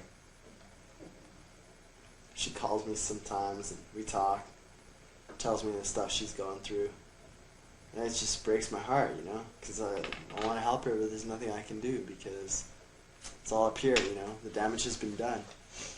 I'm not saying she's crazy, but she has nightmares at night. I guess a lot of us do. I have nightmares, not really about the same things, but about the cult. She has nightmares about, you know, being dragged out of bed in the middle of the night to go have sex with Berg. God damn. I can only imagine what my sister goes through. I was telling somebody today how different my sister, This Is Tetchy, became after the Tetchy series. It's just so sad to watch that. To see her retreat into herself. And now Sue calls me today, tells me how great, you know, my sister's doing. That's been actually one of the hardest things lately for me, is to have to, pretend like I'm making peace with these fucking perverts. You just want to grab them and rip their throat out. And, I gotta be nice. Started with Gabe and Amy. Man, they have so much blood on their hands. It's not even fucking funny. Hope somebody takes them out. 'Cause I don't think it's gonna be me. I definitely don't think I'm gonna get that far. But somebody's gotta take them out, those fuckers. Anyway, I gotta talk to them on the phone, tell them all about myself, try to be nice. Then, Joy, Trust, Angela, Lusty Trusty, whatever her fucking name is. She calls me, and, I have to do the whole thing with her again. So, anyway. She tells me my sister's doing good. Yeah, right. I was talking with somebody else. We were talking about, because we sort of left around the same time, I guess. She was at my mom's place for longer than I was, though. Talking about my sister and what a sad little thing she was back then. I can only imagine how bad it is now. Anyway. My mom's going to pay for that. She's going to pay dearly, one way or another. If I don't get to her, and life goes on, I'm going to keep hunting her in the next life, let me tell you. And I'm going to keep going until somebody gets her, I get her. Justice will be done, believe me. It's only a matter of time. Somehow, some way, it's going to happen. I'm going to try to do my part. We'll see what happens and go from there. This my boss always says. We'll see what happens, Rick, and then we'll go from there. He's such a cool guy. He's like the best boss in the world, I think. And that's actually one of my main regrets here, having to do this, is to have to leave him, desert him, because I know he needs me. He has other guys working with him, thankfully, or it would make it so much harder for me to do this. But still, I wrote him a long note, tried to explain what little I could. What can you say, What can you say? So again, you're watching Ricky Rodriguez. Ricky Rodriguez was the adopted son of the leader. Again, I forget his name. Let me such a douchebag. Let me explain this. Okay. So, well, let me actually say who you are. This is in case anybody else tuned in while we were taking a little break. This is Holland. It's Memo, right? Yeah. Is it not? Because you say that's no. Okay, say your name how you would pronounce it. Holland. My current name. Yes. Holland Memo. Okay, that's what I'm saying, right? Okay, it's Memo. I got it correct. Yeah, she's joining us, and she's talking about the Children of God cult. And I thought we were going to be able to talk about stories and whatnot, just about what's going on in the world. I don't know if we ever get to that. So I'll let you say who this was and what you know about him. Okay. So this is Ricky Rodriguez. I knew him growing up as Davidito. He was I wouldn't say he's the adopted child. His wife was married. They believed in having more than one husband and wife, and they believed in sharing. Sharing means... Well, he wasn't the biological father of the... He wasn't the biological father, but he knew that, He had 4 biological children himself, and then he had 2 other children, Davidito and Tachi. Tachi is... She's not well. But anyway, so he was somewhat, because he's a second generation. I'm a second generation. Ricky and I were the same age. So that means they were the second generation of the founders. Right. So. Right. So, and I'm an SGA. He's an SGA. So he couldn't, it's not that he couldn't forgive. It's that he felt responsible because a lot of the publishings that were done to promote the having sex with children and how they were raised and stuff. There was a book called, it was about raising Davidito. And there were photos of him being molested by women. Very graphic. I remember them. After a while, we got in trouble.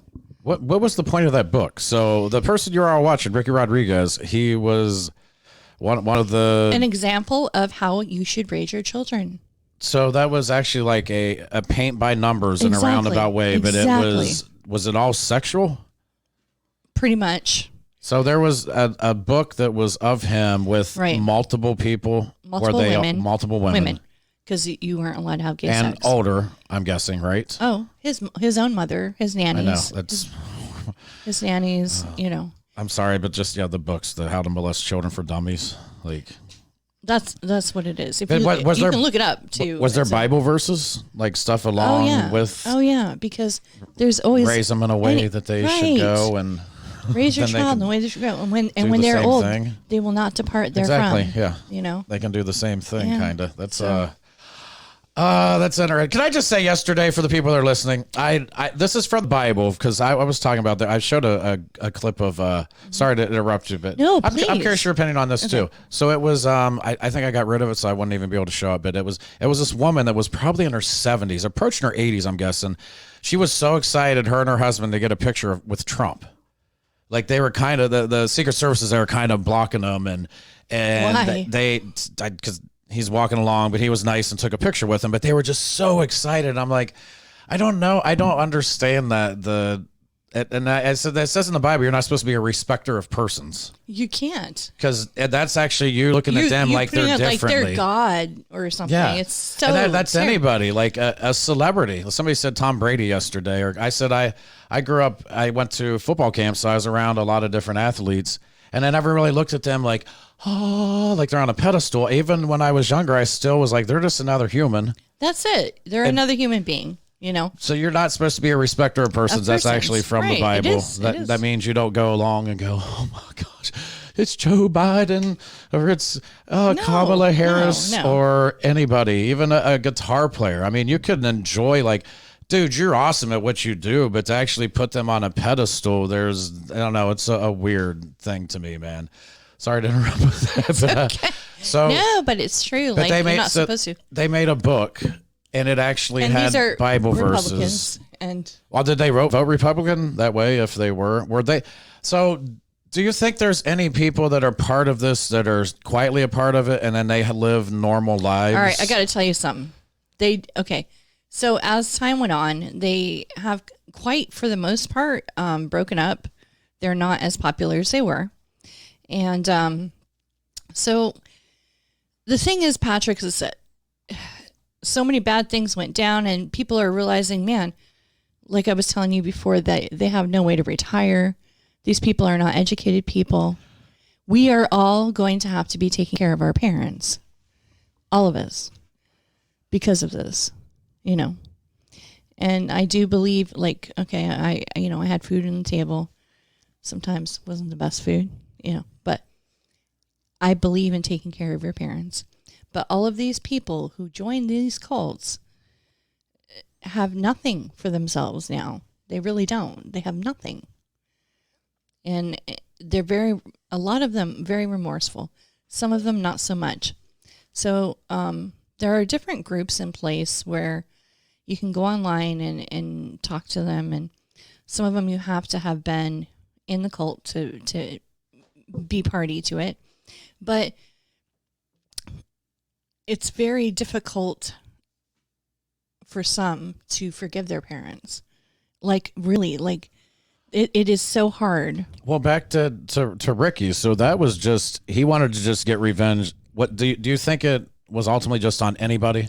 No. Or no. it was specific? He wanted his mother, Zerby. So Karen Zerby. Karen. Hello. A Karen. There you go. Shocking. That was her, they gave her that name though. That's probably the origination of her. No, her name is Karen Zerby. Oh, her real name is? She didn't have to change her We name? didn't know her name. We always called her Maria. Okay. In fact, one of my sisters is named Candle Maria. Lots of people were named Maria because of that. But anyways, Karen Zerby, she is alive. She runs a thing. But these people accumulated so much money. Do you know there were times somebody was talking about me. She knows me really well, knows my family. She said, well, Holland was a vegetarian for most of her life. And I said, what? Well, yeah, your father told me you guys were mostly vegetarians. I said, do you know why? Because we didn't have money for meat. We didn't have money. Well, weren't you singing on street corners and begging for money? And yeah, but meat's expensive and we couldn't afford it. But we had to tithe. If we didn't tithe and give 10% of whatever I made on that fucking street corner or sitting on some old man's lap in a fucking bar at 3 o'clock in the morning to give me money. And how old were you doing that? Sitting on a man's lap in a bar at 3 in the morning? 10, 9, Really? 8. In other countries, they're different in other countries, aren't they? With like the male, female, or just children, I say, But I'll and tell you adult what, you know, relationships. Aren't they a little bit different yes. in European? Oh yeah, bit it's more. different. I grew up differently. So, like, I remember the first time being drunk, which a lot of people can't, but I do. I was 6. Are you fucking serious? Do you know what? I didn't know what was wrong that with me. Voluntarily No, drunk? this or is accidentally? stupidity. My parents are very young, and it wasn't just my parents' fault. We were living at home with a bunch of people, and you know, when your kid, I don't know, maybe you never did this, but you know, when your kid's walking around the house, what are you drinking, Daddy? Can I have a taste, a sip of it? You know, no. Next thing you know, you had 5 sips.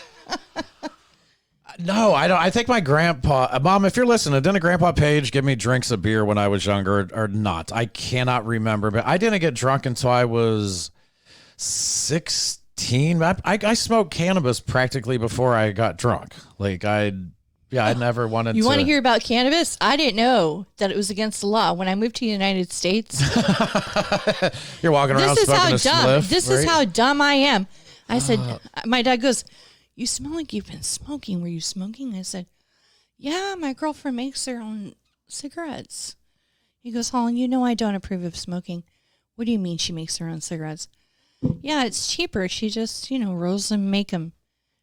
Holland, please tell me that you are not that stupid. I said, what? He goes, that wasn't a cigarette. That was marijuana, idiot.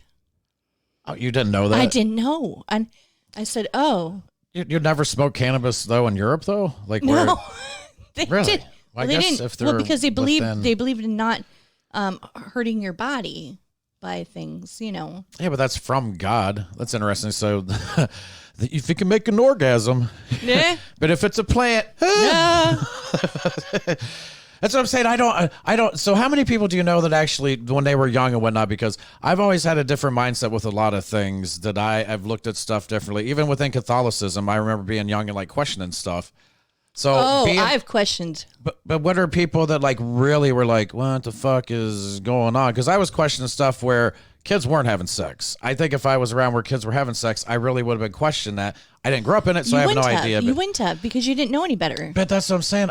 I grew up in, okay, most people are rah, rah, rah, America. I've never been that. I've never had it inside of me. But you didn't grow up here, so you don't fully know that. No, but, I don't feel American. I hate the fact that I have to live here. Oh, really? I hate it. I hate this country. Okay, what do you hate about it? Because I we're going to bother a lot of people probably. I know. I'm sorry. And then the fucking these people, and they're letting them vote now. Hey, guess what? Rest assured, everyone, I don't vote, so you're all good. I don't vote either, so that people get bothered. That's what I'm saying. Like, They do. They look at you like you're a. What yes, the hell is see, wrong with you? See, that's I was like, don't. That's a brainwashing that people don't realize either. They've been brought up thinking that if you step in this fucking thing and go, I saw a lot of his signs. Check. I was told, I like telling this story because it makes me laugh. I was told that I wasn't allowed to have an opinion because I don't vote. That's what they said. You're not allowed to have an opinion. And I go, don't you guys like George Carlin? Because he said it's actually the people voting that we should have the problem with, because those of us that didn't participate in it, we're not consenting to all this shit. You all voted for this stuff. You know what I'm saying? So you're bringing the madness on, which ultimately it's the people allowing it. That's what's annoying, is people allow it. It has nothing to do with... I would say people, you can be a madman spouting orders and whatnot, but until people enforce them and listen to them, it doesn't really matter. So that just blows my mind. Yeah. So this person told me you can't have an opinion if you don't vote. And I go, and one other guy goes, hey, man, we put in the time. We do the research. We know what's going on. And I go, okay, who's your senator? Or I said, who's your person in the House of Representatives in Florida, the state of Florida? Tell me that. Doesn't know. And he was like, I was like, how about up in D.C.? And he goes, well, I don't know that. And I laughed. I'm like, you're telling me you're the one that does the fucking research and does the work that you're supposed to do, and you don't even know who your so-called representatives are, and you're going to say something to me, which is very odd. And just because you step, it doesn't really mean anything, man. What if you think your voice is counted and heard? I think you're out of your mind. Like, there may be a couple little things, but ultimately they go and do whatever they want to do. So. Napkin Air says touche. I realize this now. I don't think that's how you spell touche, is it? No. That's tushy. That's hilarious. Tushy. Is that actually the speech to text, or did you type that? I mean, I could read. That's what's interesting. I have a friend that argues. This guy's fucking brilliant. Seriously, I wish everybody would read his stuff. If you're on Facebook, go find Don Cooper. Honestly, go find Don Cooper. I'm friends with him. He posts stuff that makes you think. Do you remember what happened to me last week when you and I were on the radio? I typed in something and I didn't have my glasses because I left them downstairs. Do you remember that? No, I don't remember. I said, because I couldn't see any of the comments. I said, if you liking our content, please. Can I say dick? Yeah, I believe so. Okay. You just did, so. Can I say ginger? I said, dick and share. Dick and share. I said, what the? And Kevin goes, do you know what you just did, Holland? I'm like, I don't know. I left my glasses downstairs. I shared Don. I've never shared his thing. I'm not kidding, man. Just follow Don. He may make you actually think. I enjoy and appreciate his postings, but he's basically saying who said Napkinator said touche. It wasn't spelled correctly, but we both realized what it was saying. So Don argues, what's the big fucking deal then? If I communicated what I needed to communicate and you got it, then what the hell's it matter? And I'm like, I'm such a grammar and punctuation Nazi and whatnot that it bothers me. But then part of me goes, well, it's the fucking truth. If he's writing touche, even if it's spelled incorrectly, and I know what the hell he's saying. But then you would argue, well, it's not the same word. So technically it's not what he's saying. It's not even an English word. It's French. Yeah. So who cares? So, fuck the French, man. Fuck the French. Who cares about the French? Okay, sorry. So yeah, we both went on our no voting. Not that many people seem to get bothered. So they're not mad at us. But no, what I was saying, I never had the rah rah rah America. If you grew up here, I didn't. You would see that people have that, and I never had that. Do you know what? That would be me going. Oh my God. Seriously, that's me kind of going. Hey, why are we fucking little kids? Like, I know most people grow up in that, but there are some that don't. Did you know anybody that did not want to participate and got it? Look, it took you 13 to where you were in London and you said, hey, come and get me. That was you. Some people do it at an earlier age. Yeah. Did you know anybody that really did it at an earlier age where they came out and was like, no, fuck you, mom and dad? And they're like, yeah, come on. No, because the punishments were, I was lucky. The beatings? I was never beat, but I know the ramifications. First, I knew what to say. I knew what to do.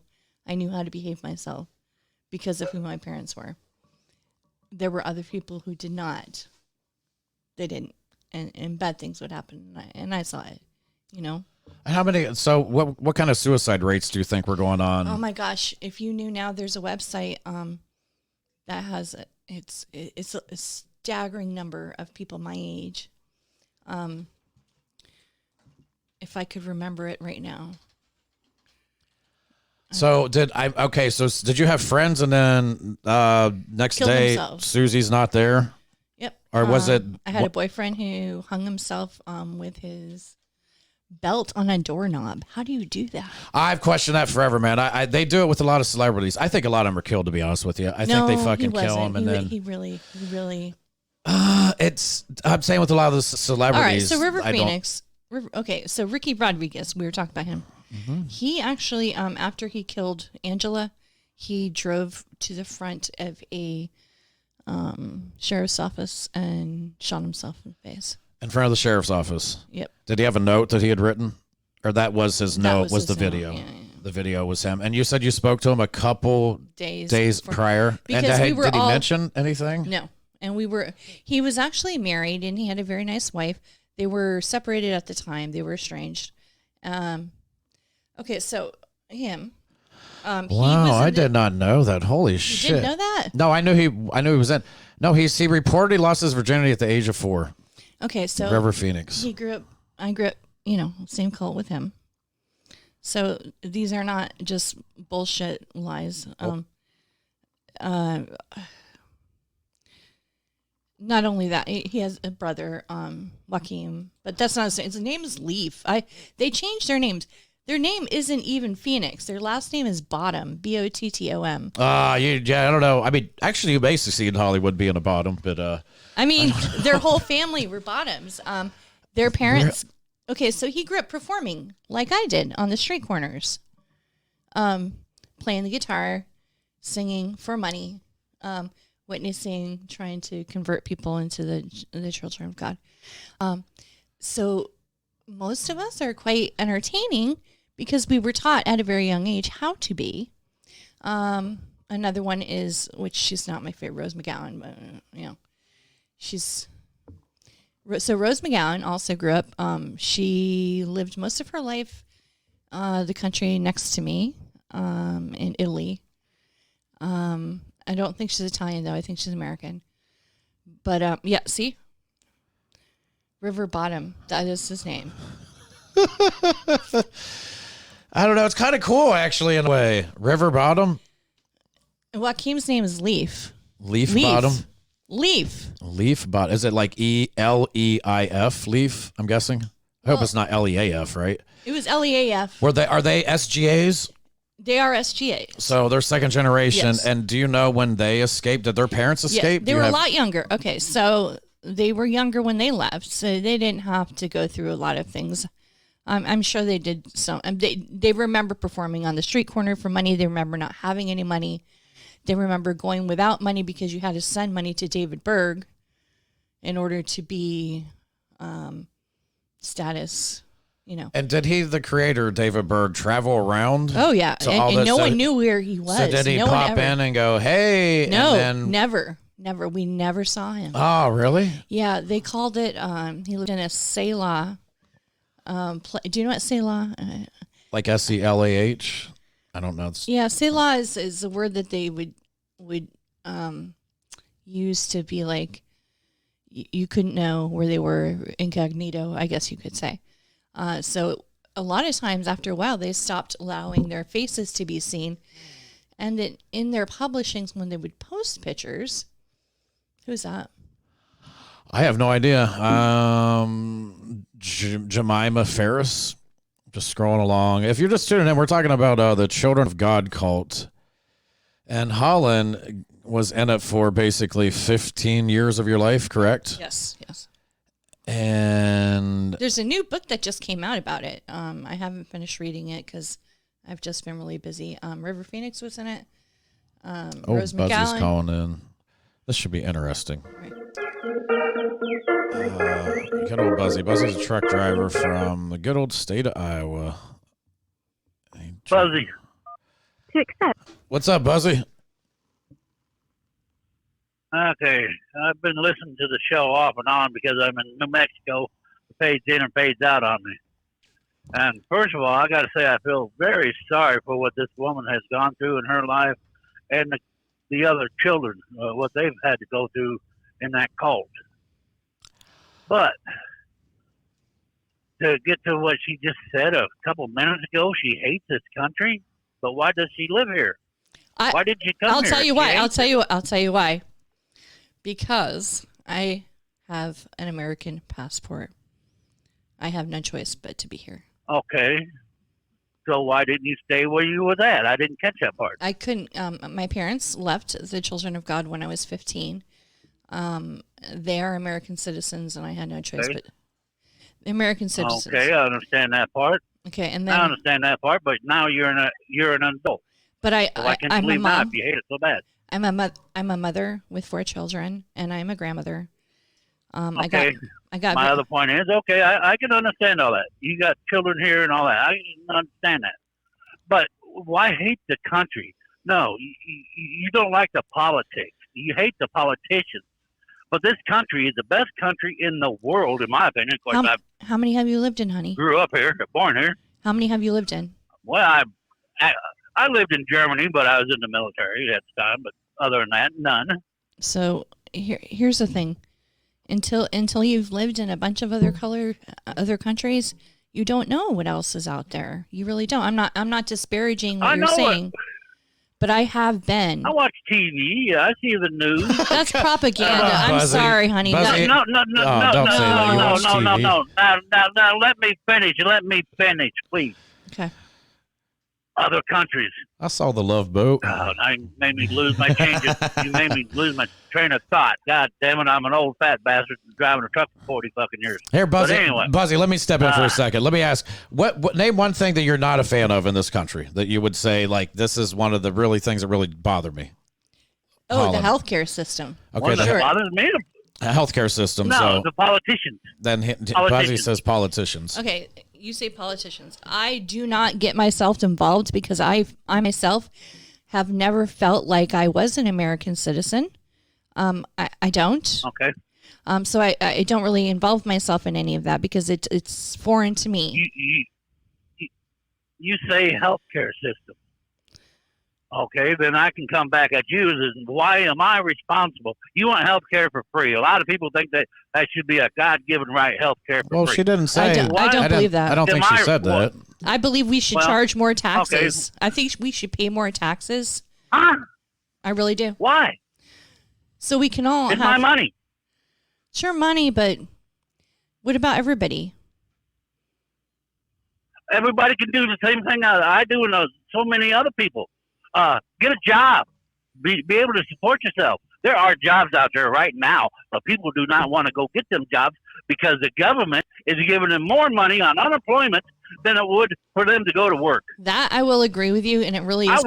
At one time in my life, I worked 3 jobs when I was younger. 3 jobs. I did cut too. Down to 2. I did too. I have been doing hair since I was 15, and I moved to the country. Socialism does not work. Number one, it does not work. Ooh, I shouldn't say what. It's my money. I shouldn't say other things, but taxes communism. Are theft. Do you agree with that? No, you don't. No, sorry. I believe communism. Taxes are theft. I don't think they're theft. I really don't. The people in Canada don't have these kind of problems, and in other countries, like, okay, my favorite country. Look at the taxes they pay. I'm an Irish Scandinavian woman that grew up primarily spending her childhood in Greece. They do not have healthcare in Greece, but you know what? I can go there, and I can go to the pharmacy, not the doctor, the pharmacy, and say, "Hey, I'm here right now. I need my Paxil. I lost it at my last hotel." "Oh, you take Paxil? Okay, what kind do you want?" "This." "Okay, thank you. I have asthma. I have asthma." Who do you blame for that? I would think the politicians, that's what Buzzy would be arguing somewhat. The politicians would probably have something to do with that. I would think that's who. Oh, those the politicians. But who's putting in the politicians? Isn't that the so-called country? What would you say about communism? No. I'm going to be the country is the people. I see, Buzzy. The majority of America, I will say the majority of Americans are conservatives. They're not these liberals that believe in socialism. They're probably not, but why? Or communism. But Buzzy, would you ever be down for, like, Florida's just its own individual entity, kind of like a state? Iowa is its own individual. I mean, that's how the founders, like, a lot of people talk about the founding fathers. That's how they designed it more.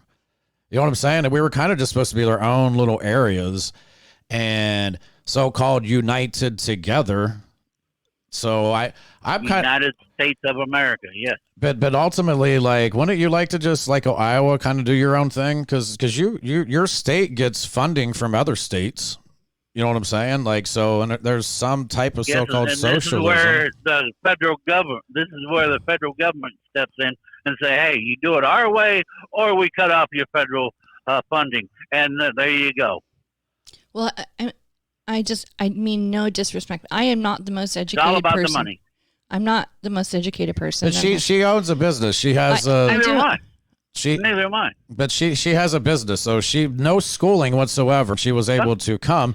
So couldn't you say that's a good thing that you could It do is. that in this country? Like, are there good things That that you is a like good about thing. the United States? What's the best thing you like, probably, that you would say in the United States? You can't think of anything. Well, could you do that in another country? You do somewhat have a freedom of speech. You do somewhat yet have a freedom of speech. You can badmouth the president and not have to worry about being put in prison or put to death. Here, with all due respect, sir, I have been in a lot of other countries, and I've never been told you can't say this or you can't say that. I think Americans, it's for some reason we've been told that you're not allowed freedom of speech in other countries, but they have riots and they have things like that, just the same as they do here. Yeah, no.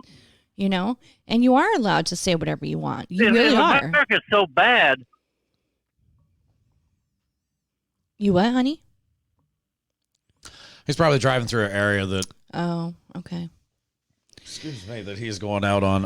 Okay, another 61. I'm 61 years old, and I still don't understand that. Yeah, see, It's here, so a bad. lot of- Why do they still want to come here? I don't know why anyone would want to come here. I really don't.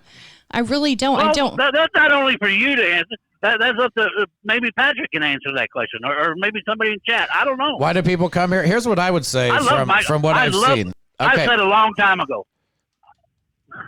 I love my country, but I hate my government. And I really do, even though I do vote for basically Republicans, because you really don't have much of a choice unless you want to be a liberal and still have your taxes stolen. Hey, Buzzy, your money stole for taxes and everything else. Let me ask you a question. What exactly is the country? And don't just say the people, because that's not an answer. What exactly is the country when you're like, I love my country? What exactly does that mean? That means I love the people. Well, not all the people. I can't stand the liberals. I really can't. I can get along with them, but you know, a liberal is not coming to my house and spend the night. I'll tell you that right now. All right, well, Buzz. So then how is that? They're part of the country, so then how do you love the country if you don't love part of the country? Because he doesn't know And anything else. she loves a lot. She just likes a lot more. So you dislike some things in the country. She just dislikes a lot more than you, and that's based on her experience of living in other countries. Right, I've lived in more countries, so But I don't run around and say I hate this country. I don't think she's doing that. I'm not saying it. No, we're just having a conversation here. And I hate it's Mexico, but part I'm of the- just joking. I'm just joking. I love the people, though. Come on over. Keep coming. It's not that. It's just I know where I have lived, and I don't Yeah. feel like this is my home. I've never, and unfortunately, because of my parents being American citizens, I have had to live here. But I'd prefer to live elsewhere. I have the freedom to protect myself. I Other have my. countries, you got to carry around a big stick or a rock, You know what? They carry around knives in Greece, just so you know. I mean, and they're trying to outlaw knives in them other countries. no, they won't. They won't, and they can't. They can't. And which countries are you referring to? Ireland is a whole different story. That's another story. But so many I've people never say been to Ireland. I don't know. that's the thing. That's the thing. No one can say that because they haven't been there. And I know people will say, "Holland, how dare you say this about America?" Hey, Buzzy, have you ever talked to somebody from other countries, the things that they believed about America until they moved here? There's some crazy thing. I worked at the Scientology place, and there was multiple people from other countries. And to talk to them, the stuff that they, like some of these people from like northern fucking Europe, and they coming over, and they're like, what they heard and thought, it's not reality. Like weird fucking things. Like we all it's have not. like fucking Rocky posters, and we put ketchup on fucking everything. Like weird things that it's like, what? They put cheese on everything. Yeah, cheese. Like that's seriously. There's weird stuff that a lot of people. So that's the same as us. We think things about other countries, and it's like But they're when not you- even close to what the fucking but reality is. When you didn't live here, this doesn't feel like your home. You wouldn't because I didn't grow up here. I have no choice but to live here. No, I can understand that. I This have is no not your choice. home. You didn't grow up here. Right. That's like you can put it in this aspect. Iowa. I didn't grow up in Iowa. I was born in New Mexico, raised in Illinois, and I moved to Iowa after I got out of the military. New Mexico is not my home. Illinois is more my home than Iowa. Actually, if it comes right down to it, because that's where I grew up. But I love Iowa for the simple fact it's not much different as far as the countryside and all that from Illinois, where I live. But the people are so much better, and the government is so much better in Iowa. Really? Well, I believe you because you know you've been there. You love it, right? You know this because you've had experience living there. I just don't understand why people come here and then they want to bring their so-called lifestyles from whatever country they come from to here. They can't assimilate anymore. If I were allowed to leave, I would. Immigration, legal immigration, I have nothing against. But illegal immigration, I've got everything against it because, number one, it drives down the wages for the jobs. Because an immigrant will work for less wages than your average American is willing to work for. So if now the average American wants to go get a decent job, he's got to work for that lower wage. That ain't right. Isn't that kind of the free market, though? Yeah, it's kind of the free market. But guess what? When I was over in Germany, I talked to a guy over. He was an American. He got out of the military in Germany. He stayed in Germany, and over in Germany at the time, I don't know, not anymore, but at the time, if you was not a natural German, born in Germany, you got the low end jobs. They would not hire you for the decent jobs. Maybe that's the way it should be here. I don't know. I'm trying to read through comments. It's one thing to be, it's okay to be proud of your heritage, where you come from and all this. But if you're going to move to another country, you got to assimilate, learn the laws of the land, and everything like that. I would say she did, though. Like the majority of the people in the United States are conservatives. We are not liberals. Here's the thing. We're having a conversation, and we're talking about her life and then living outside of the United States and whatnot. I don't think she's down going, do you go anywhere and go, this country sucks? No. That's what I'm saying. She's existing in it and not really just the same as you. She just voiced today that she doesn't like. Everybody knows this. I've been married 4 times and divorced 4 times. If I wanted to leave this country, I could marry someone else and be gone. I could. Number 5. Number 5 is going to be the one. Can I ask you this question, though? Yes, honey. Are you an American citizen now? Unfortunately. Or are you? Oh, you are? Okay. Yeah. Okay. It was. I give you that much. Well, she was born here and then moved to Europe, all around Europe, and my then parents came back to the States. So, but then again, when's the last time you lived overseas? Lived or visited? Either lived one. 15. I go there every 2-3 years, maybe. It's like Phil said, nobody was asked to be born. Exactly. I know. I wasn't asked to be born, Phil. That's what I said. Dude, I haven't talked to my dad. You talk about forgiveness when I haven't talked to my dad for 13 years, 12 years. Yeah. Really? And so I was like, I didn't fucking choose him. Like, it's Buzzy, do you really love the fucking country when you say you can't stand some of the people in the country? I love my country. I love where I live at. I love living in Iowa. I will not. A lot of people say, "Oh, I got to move to Florida. They're so free." Guess what? Iowa is just as free as Florida. But when you want to come down state by state. Let me tell you, everything you said there, I feel the same way where I live. So there's no difference in what you're doing and what I'm doing right now, and I'm not the biggest fan of the country because of what's going on. A lot of people, no, yeah, there are a lot of the people I don't like. They live in these major cities. They're all liberals.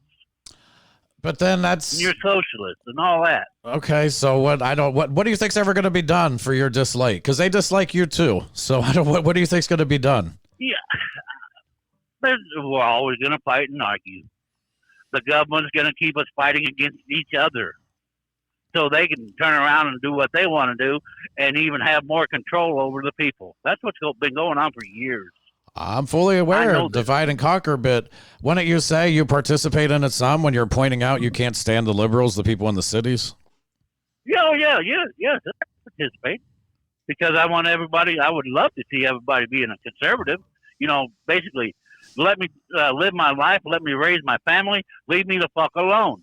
I don't know. Is that really conservatism, if I gotta though? Pay some taxes, I'll pay some taxes, somewhat, but we are way overtaxed, and everybody knows it. Oh, I'm aware. I don't know about that.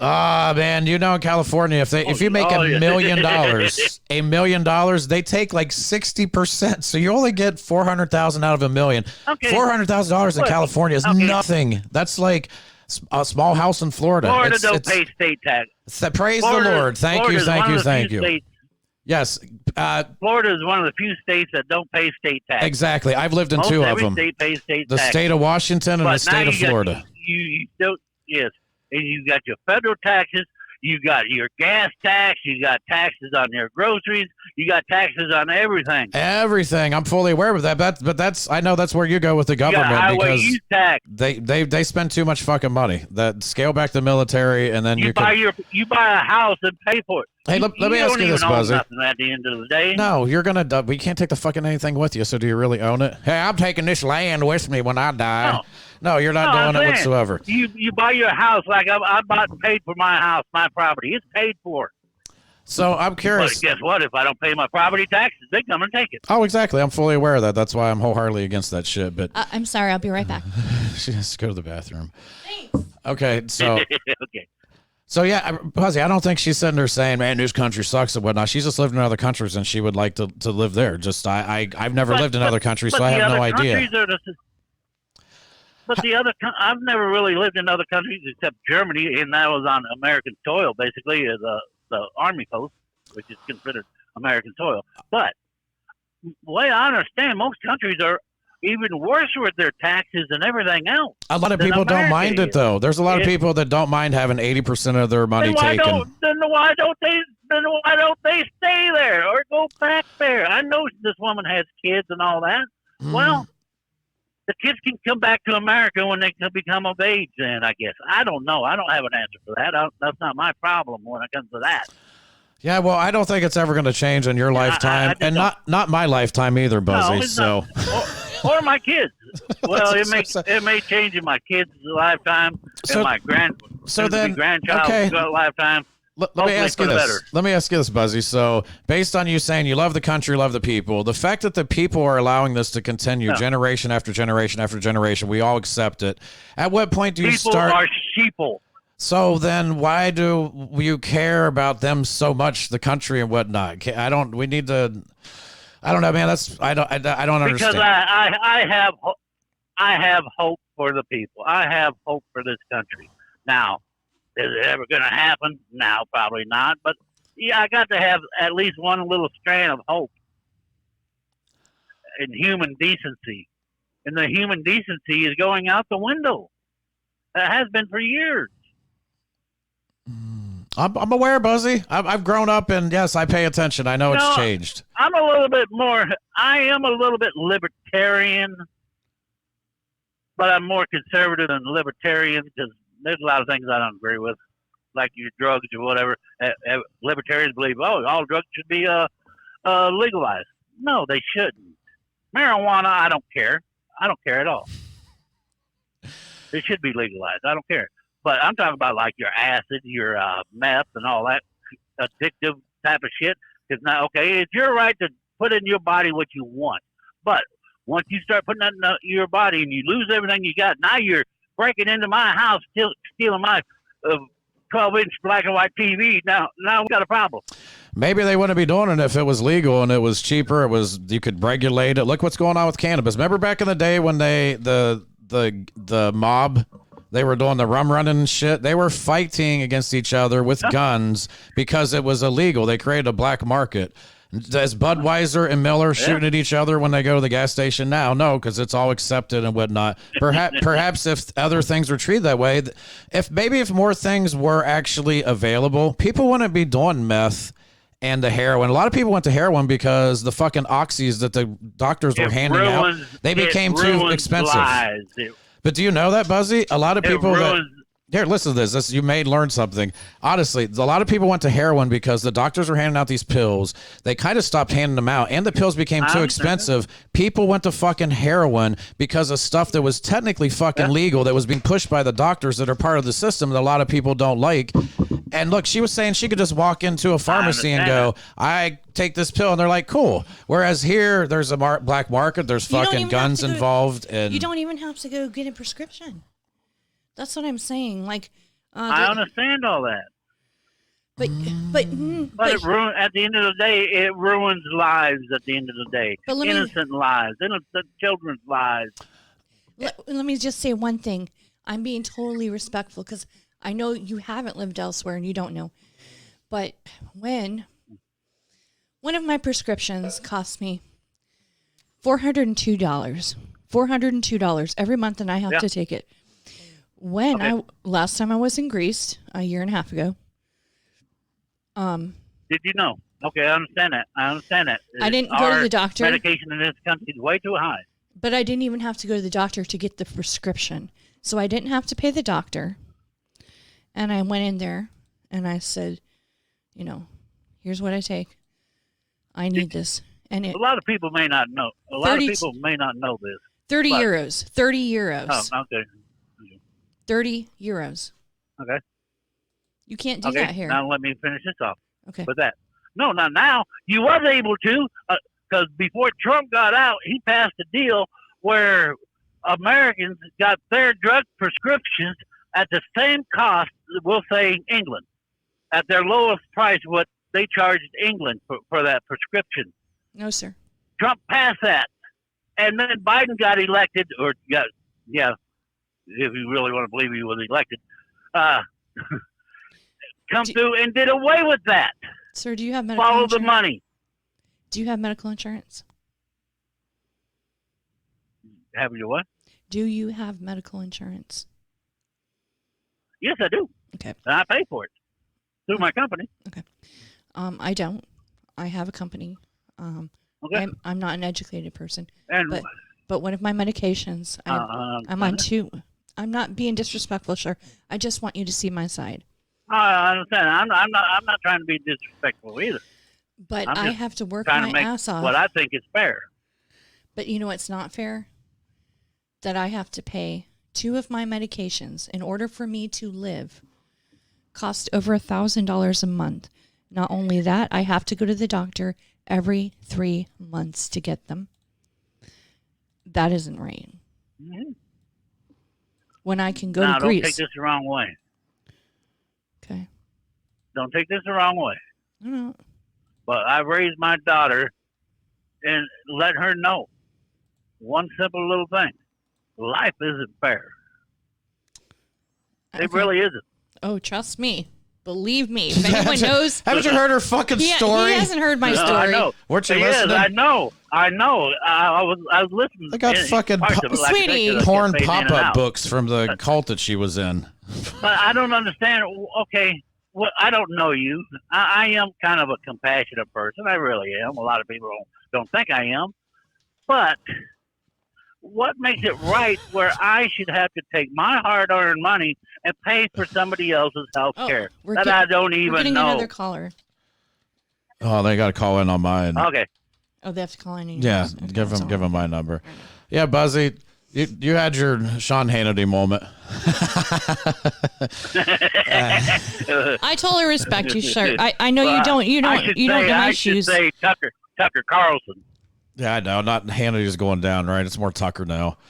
Dude, I agree with some things. Some people say, some things other people say. I know we all could fucking be better in so many ways, and things could be better. And yeah, just not. When it comes to healthcare, just real quick. When it comes to healthcare, we could probably have free healthcare if this country and our politicians, I should say, would quit giving all this free money out to the people right now, although it is your money they're giving back, and to other countries that don't even like us.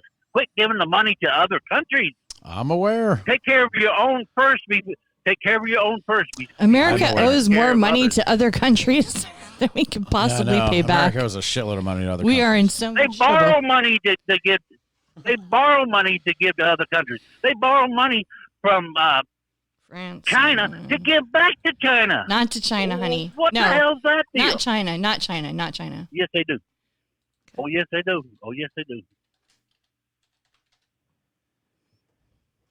But anyway, I suppose we're all going to disagree on some things, agree on others, but God bless America is all I got to say. Somebody needs to bless America. That's for sure. Yep. There is a God. Whether you believe it or not, there is a God. Okay, you've been driving with a buzzard. See me later. Peace out, Buzzy. Good old Buzzy. Oh, are you getting another call? No, not right now. And some people are like, tell him to shut the fuck up, next caller. Dude, you want to fucking talk? Fucking talk. I'll let you talk for a little bit. It's a 4-hour show, man. It's a 4-hour show. Anybody want to call in with the opposite talking points? Yeah, fuck these damn conservatives out there fucking. Yeah, you got fucking corn out by your house? Ooh, look at me, I got corn. Oh, I lost my farm. Boo hoo hoo. I fucking live in a city where I don't have a fucking car. I've never driven one. I'm a... yeah, I know, but Lady K said the story is lost now. I have to do this. When someone's asked me a question, I didn't know you were on because I thought you were done already. Toonsis is asking, there's 274 gods. Which one? Hey, Buzzy, you want to call back in with the answer? Why the hell are they talking about Allah? Allah, fucking kick your ass. What, coming around here with that Allah shit? We gonna fucking go sit on your little... You You're have gonna... so many books here. Have you read all of these books? Yeah, they're all by Russian, too. That's the thing, too. I like to tell people they're all Russian. Lady K said, which Bible does Buzzy read? Dude, there's a big difference if you just read the Bibles. If you go in the Bibles, the King James Bible to, like, the new one is such a difference. They totally changed the words to where then if you go back to the original shit, it's not even. No, this is going to be scary. This is a no-caller ID. I don't know if we can handle a no-caller ID. You could soon. To accept, press. Go for it. Try to do your Hello. hacky joke. Let's hear it. Yes, who's this blonde? Who's the blonde?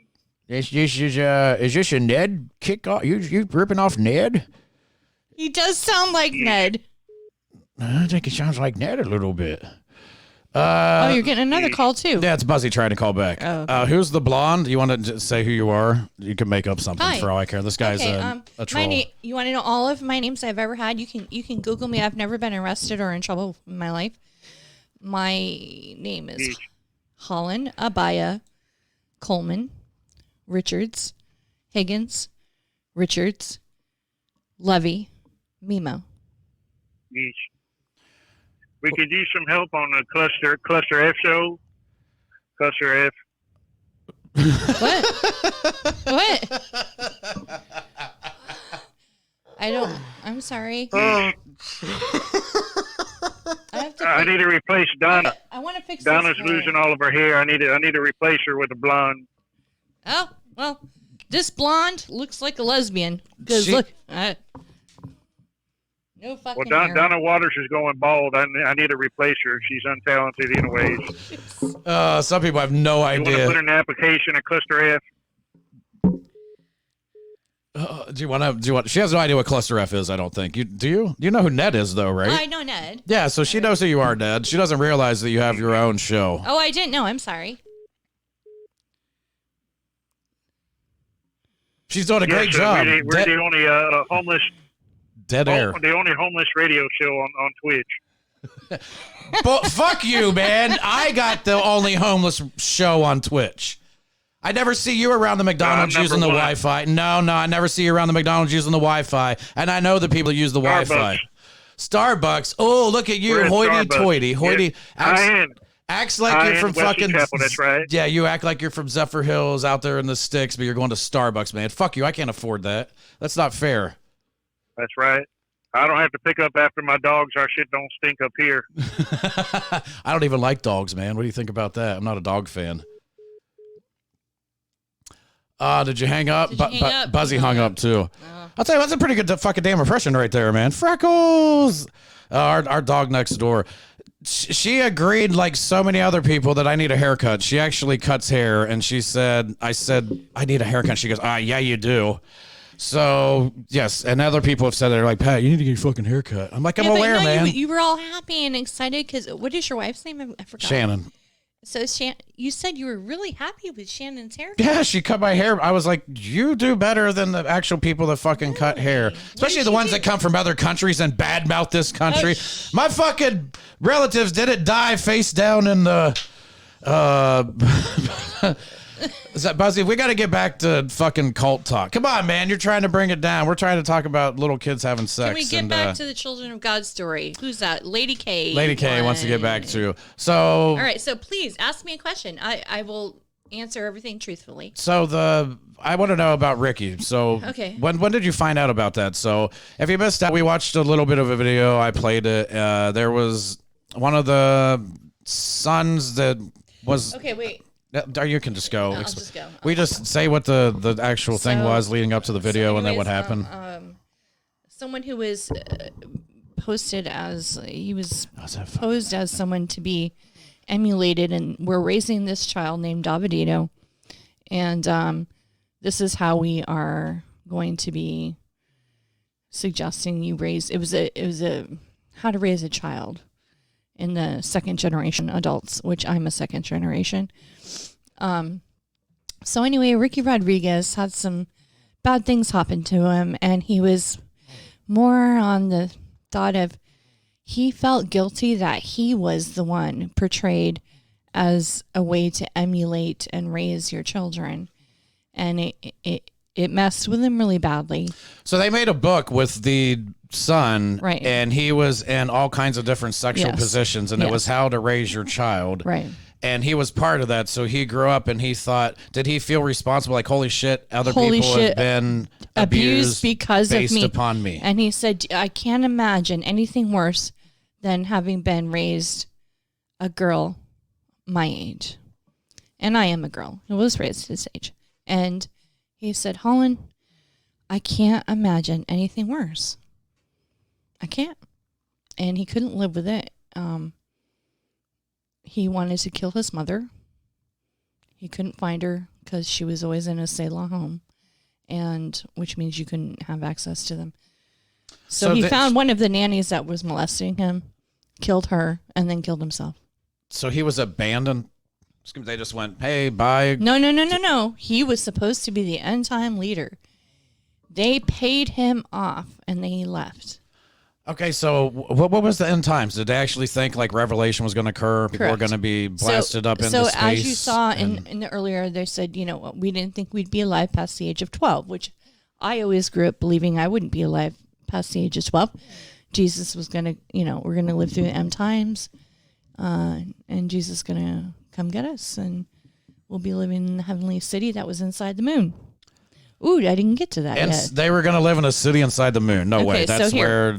In the Bible, I don't know how familiar you are with the Bible. I'm very familiar. I've never heard about the city inside the moon. I know a lot about the Bible. It's not in the Bible. You know why? Because they describe the heavenly city as being... Oh, I hope I say this right. I'm not so smart right now. I'm sure you're not going to get in trouble. No, probably not. 365 miles high, 365 miles wide, and 365 miles long, which is a triangle.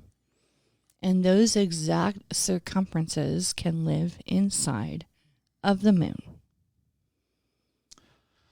And that's where the believers, were they going to go there in physical bodies? Did they ever get to that? Or spiritual bodies? So they didn't believe in having cremation, because it says when you die, and when the Lord comes back, many of those that sleep in the dust of the earth shall awake, some to everlasting life up in the heavenly city, some to shame and everlasting contempt. They don't believe in purgatory. You know how the Catholics believe in purgatory? Which is so weird because it's based on other people's prayers. Yeah. You're like in limbo. If you get enough prayers, you get into heaven. It's like, I thought it was based on your salvation, not even something you did. So well, see, and that's my problem with Catholicism too. It's like what you do as a good person on the planet, blah, blah, blah. But then other people are like, well, no, all you have to do is be saved and ask Jesus in your heart. And There are so many religions. There's no right answer. Was there a Bible there though? Yeah. Always. Always. Didn't people read and some mice from reading that maybe we shouldn't? But then again, Lot laid with his daughters, right?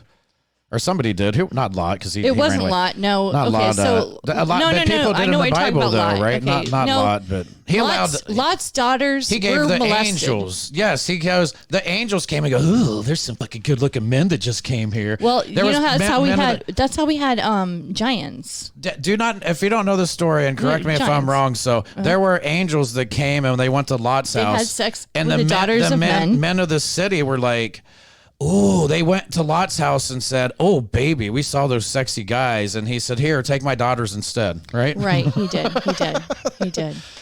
He did. So instead of the angels getting fucked, he gave the daughters we had- to the we had guys to. the giants. And what are they called? Is that the Nephilim or whatever? Man, it's been so long. I'm old. I'm 46 years old. I don't remember all of that, but How could you not? I mean, I guess there's some things, but when you read some of it and go just kind of based I on don't what read the Bible. any. You know what? I'm so anti. Here, I think here. Okay, someone told me something once. They said, "Holland, did you ever think about who the Bible is written by, and did you ever wonder why there are certain books left out of the King James version?" There are. I'm aware I have the Gnostic. So I Gospels. believe these monks were being told what to write when they created the King James version. And I believe that they wrote things because people were feeding them and taking care of them, and they wrote what they wanted to read because religion is a way of controlling people. Do you agree with that? I'm reading. Some people would say though Christianity sets you free. It's one of the only ones that they claim to set you free. They don't set you free. Look You know at what they do? Tombs. Noah's Ark, Immaculate Conception, Rising from the Dead, Walking on Water. So many scientific facts. How can you go wrong? It's just not true. Yeah, there's some things that I think what I got saved back in the day. Honestly, I got saved back in the day. So if I guess you know what? You and I have been, we both prayed, the Lord, come into my heart. Forgive me for my sins. Yeah, the whole horseshit thing where Okay, you're like, horseshit. and he accepts. That's what he did on the And then cross it's- is he died for crossed your sins, and then you Okay. believe in it. So and blah, you blah, and I have blah. done this. So in lot of our people mind, have. in our minds, no matter what, we're covered, right? That's what people believe once you're saved, that there's You're eternal just- salvation. eternal Yeah, salvation. so let's go fuck kids. That's so horrible. Really? To think I mean, that. really. No, I still I'd live with just some. Even still, I don't fully believe all that stuff. Because I know if you look throughout history, there's so many of these stories that have been told, and a lot of it has to do with other things. And then just the fact that they call him Jesus Christ, that's what bothers me. Why? Because that's not his real fucking name. I'm not kidding. When I found, I go, wait, it's not Jesus Christ, and it's like, no, that's a translation of a translation. I was like, well, then why the fuck would you call him that? And people were like, it's Jesus Christ. And I'm like, that ain't his name. If he did exist, at least call him by his real name. If my given name was Patrick and you're going, Patricio, I wouldn't understand you're probably saying Patrick, but that's not my name. I know. That's not my name. That's not my name. Whatever. They call me Petty. They call me Fuckhead. That's not my name. I don't. Who is that? The Ting Tings, I think. Oh my gosh. Oh my God, my son said, that's my nephew. What the heck? Anyways, okay, so I have a son named Patrick. Mm-hmm. When he was a baby, he was really fat, so I called him Fat Pat. He's the skinniest dude you'd ever meet in your life. Yeah, you probably shamed him into it. He's like 40 years old now. Or no, He's talking to some other podcast right now going, hey, she called me Fat Pat. She called me Fat Pat all the time. And now I'm 6'4" and I weigh 130 pounds. Oh, wow. That's actually, He's skinny. He did. He almost went the opposite. You may have damaged your child calling him Fat You know what? Pat. My husband said we did. You know why we gave him Ritalin? Because the fucking teachers told us to. And my husband, after 6 months of our son crying every night and not being able to eat and lost 20 pounds as a child, he said, no, Helen, we're not doing this anymore. Okay, so let's go. I don't even know where to go. Like the whole thing is. So what countries did you live in where you participated in this, and where there were like, did you go? Where did you stay? Were you near other people living their daily lives, or did you have to be bussed in to go stand on the corners and beg for money and food? So there were different places where we lived in communes. There were quite nice houses, to be honest with you. I've lived in some really big houses. The biggest one I ever lived at was in Karatea, outside of Athens, about 2 hours outside of Athens, Greece. And that, I want to say, it's actually a school now. But Karatea had 1, 2, 3, 4, 5, 6, 7, 8, 9, 10, about 12 bedrooms. And we had about over 100 people living there. If you're listening, if anyone who has lived there with me, I don't know who that is, but that is true. Wait, what are you saying? My mom said you called. Wait. Is that your mother? I wish that reverse psychology worked on me. Yeah, that's my mom. She said Patrick is called that because he was a big weight-wise baby until he became a toddler. Oh, okay. I was born like 11, 7, Oh something my God. like that. My son Patrick didn't walk till he was 18 months old because he was so fucking fat. And then we put him on Ritalin and he got skinny. It's terrible. So what actual countries did you live in Europe? Like, where did you do this? Is it literally back in the day, was it in every country for the most part, or did it skip over? I've lived or traveled to Just like lived amongst the... Greece. Okay, Greece, Puerto Rico, Yugoslavia, Czechoslovakia, Holland, Ireland, England. So practically half of Europe, basically. Yes, mostly, yes. Now, is that like just bopping around because, hey, we're going to a different congregation in a roundabout way? What did they actually call themselves? Like Christians would say, like different congregations. You know what I'm saying? No, it wasn't like that. It wasn't like that. It was they were all part of the same family, the family of love, the children of God. The Family International. But how did you know, like, when you went to London, was it, hey, you're going to London? I was told I was going to London. I was told, my friends and I, two of them are probably listening right now, my sister and my friend George and Aladdin and Eric, we were all what they would call important people's kids. So we were privileged. And you probably don't even know how many other important people's kids there were, because you said there was, and saying like wasn't Internet Times, and you didn't. It wasn't Internet, but we knew who the important people were. How many do you think? Because there was the head guy that, and was he the end all be all, like whatever he said went? Period. But when I was there was like 3 other men that went. We all had the same dream. No. Yours is different. It wouldn't happen. Did other people have dreams that they were allowed to say, or it was just his? Yep. So he was the only one who was allowed to dream and go, Right. I decree this. Right. And then people would go, okay, I'm going to go implement it. But you said some people didn't have sex with kids in some areas. Right, so exactly. were they looked at differently? Like, hey, why aren't you getting down? No. Didn't you get the book? Not to make fun of it. Like, Well, you no, know what I'm I saying? know what If you're they're saying. sending the books out, like, But why are they some not? people just wouldn't like. They just didn't participate. Not everybody was bad. No, there were people that are good. I mean, I'll call them out by name. There are websites where we've talked about who we felt safe with and who we didn't. And But this stuff was going on pre-websites, so. but we've talked about it because we lived in homes, and you always felt weird. Like I feel when someone is like that, and I don't. You know what I mean? So you tried your best to avoid those people. But, okay, so I wonder, it's like, this is what I'm wondering about, like, people that want to get away. So you said at like 10, you were going in bars and sitting on laps. Yes. When you, at times, as you get to be 15, 16, look around and go, hey, what are you I was doing 15, serving 15, drinks? 15. No, it Like- didn't occur to me. I had never been to school. I had zero education. But honey. I'm wondering, though, seeing people, like, you see another woman serving drinks to people, and then she's having fun, and then you're like, you're getting money for that? And then, like, that, going Didn't to occur to places that me. never occurred, like, I was that could- dumb. I was that dumb.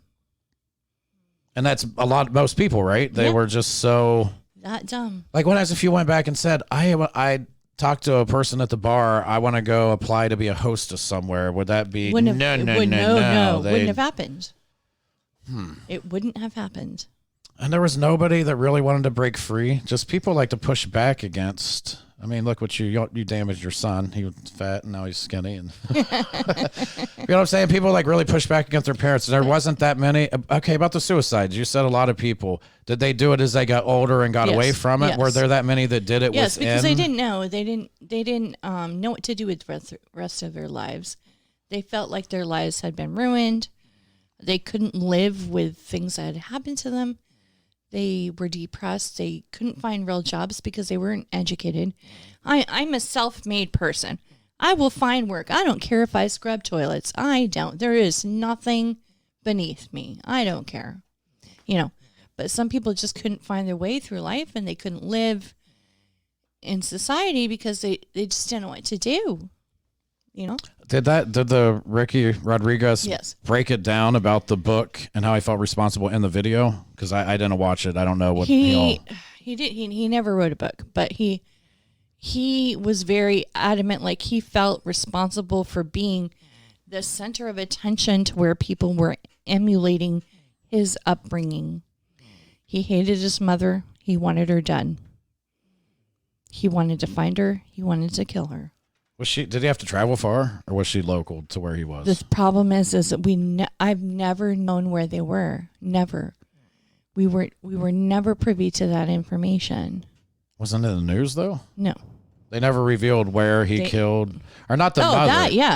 That was in California. So he wanted to get his mother, but she was hidden. He could never find her, and he Couldn't didn't find have. And the guy that started, he died, right? David Berg or whatever. He died before, yeah. He died, so he didn't have a chance. So Yeah, I don't believe Ricky ever really. I mean, I know he told me once that he met his biological child or father, but he really wasn't allowed to have anything to do with him. They kind of kept him in hiding, so he never got to be raised by his biological father. He was from, I believe, Ecuador. I could be wrong. If you're listening, you can call in. if anybody has a question, 727-209-7819, 727-209-7819. If you got in, if you want to call about anything. Okay, so Lady K1. Lady K says she was 15 and didn't know a man rubbing her crotch on her, or his crotch on her, was wrong. No, I didn't. And when do you think the first time that you had something done to you by another person? 5. That's How would you from the know? age of- If you were a child at 5, what So would you 5, do? and then were they weekly, daily, monthly, just seasonally? Like when? Just depended. About other things I was telling you about earlier. Can you talk about who else did it? No, that we no. didn't. No. Okay. Yeah, I have no idea. Yeah, if your so. children are listening and whatnot. I wonder though, like what. I don't know. That's just weird. I never understand that. This the whole sexual thing. It is weird. It started out as people that, hey, we supposedly genuinely want to help people, and then it morphs into a person with a messiah complex. Right, and he believed that if children are capable of having orgasms, then surely the Lord wants them to have them. That's what's so weird. But then you would think. One of the primary sexual abusers in my life wrote me a letter when I was a teenager and said, I honestly thought I was doing something that would benefit you in life because I thought it was right. Didn't care. Never responded. He's now dead. Toonta says, did her siblings? No, they weren't abused, which They is were not abused. interesting to me. They do know. They do. Well, it's not interesting. Usually people will prey on one person. If they can get away with having, I guess they just kind of, someone described it to me as grooming. If they can groom one person, it's just safer for them to not get caught if they just groom one. So. I'm the oldest of 6 kids. It said, did her siblings abuse her as well? Of course not. And they weren't abused, were they privy to it when they were younger, or what was something done secretly it was away? Just because at a certain age they just didn't. But I'm not going to lie and say that when you are abused as a child, you don't. It doesn't feel like abuse. It feels like normal. It feels like something normal. You know, it just. That's what I'm saying. There has to be. So was there anybody that was there? Like, when did they stop the abuse? When did they go, you're too young, we need to move on to another one? So there was a year. Okay, there was a year. And I'm sorry, I've been out of it for so long. But they said, okay, well, too many young girls have gotten pregnant at the age of 11 and 12. So clearly we can't do this anymore. We don't want to be in trouble. And they just stopped it. So I want to say it was 1987.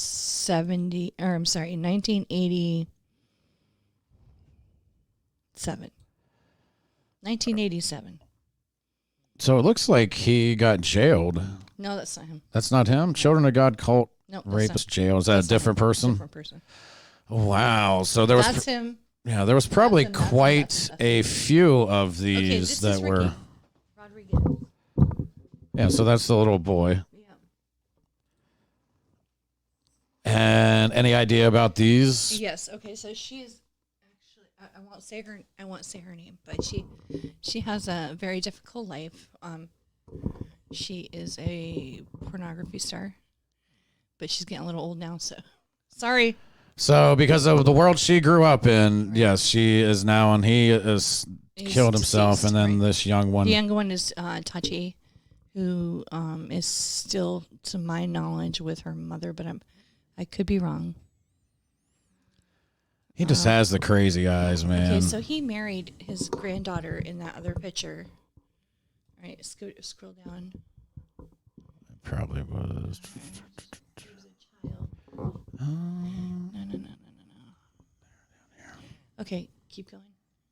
Okay, so that's his real wife. Right here? Okay. That's his original family. That's his real family there. So that's his daughter Deborah, Hosea, Faithy, and Aaron. So how many of these participated in it? Did any of them go with him into the cult, or did they go off? So Deborah ended up leaving the cult. Hosea killed himself. He walked up some mountain in Switzerland and died.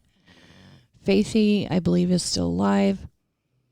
And Aaron, I'm friends with his kids, but... Wow. He ended up marrying his granddaughter, Meanie, which was this one's daughter. He married his granddaughter, so she would have been a third generation, evidently. No, she's the same age as me. Oh, so she's the second one. So that's... And again, did he get that from God? God gave him a dream that said, marry your granddaughter. He came out and he goes... all these women. Okay, see this one picture with all these women. I'm to marry my granddaughter. He married all of them.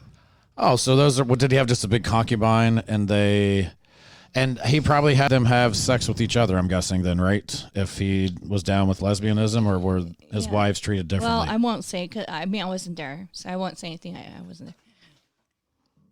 Could you have guessed that they are? What would you? I know 4 women in that photo. What do you think they? So have you talked with them? Like yes, I know them. Like what the hell were they doing with him? Like that's a lot of. I mean, did they take turns like throughout the weeks, do different things? So, was it just like one person did laundry, one person made food? Basically. So this is his wife. Hold on. I shouldn't do this. Okay. Okay. So I know her. That's Zerby. That is Ricky Rodriguez's mother. And that's the one that was hidden away and Ricky couldn't get to her, Yes. so he killed his nanny instead. Right, correct. It's not a touchscreen. Sorry. So, and the other one was So he did sleep with all of these women. It says it's in a disco. What, you guys out there So fucking listening here's- to the Bee Gees? Yes, this is what they did. He would take these women to the discos. Jesus is just... That's what the flirting fishing was. Oh, wow. So they So would they would learn go to out there skate? and they had sex with these men for free.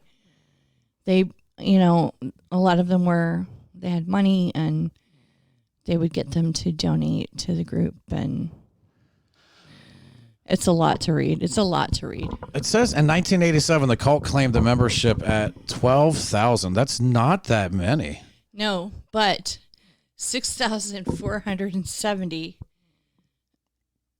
were witnessed to and saved, but that was old. There was a lot more people after that joined.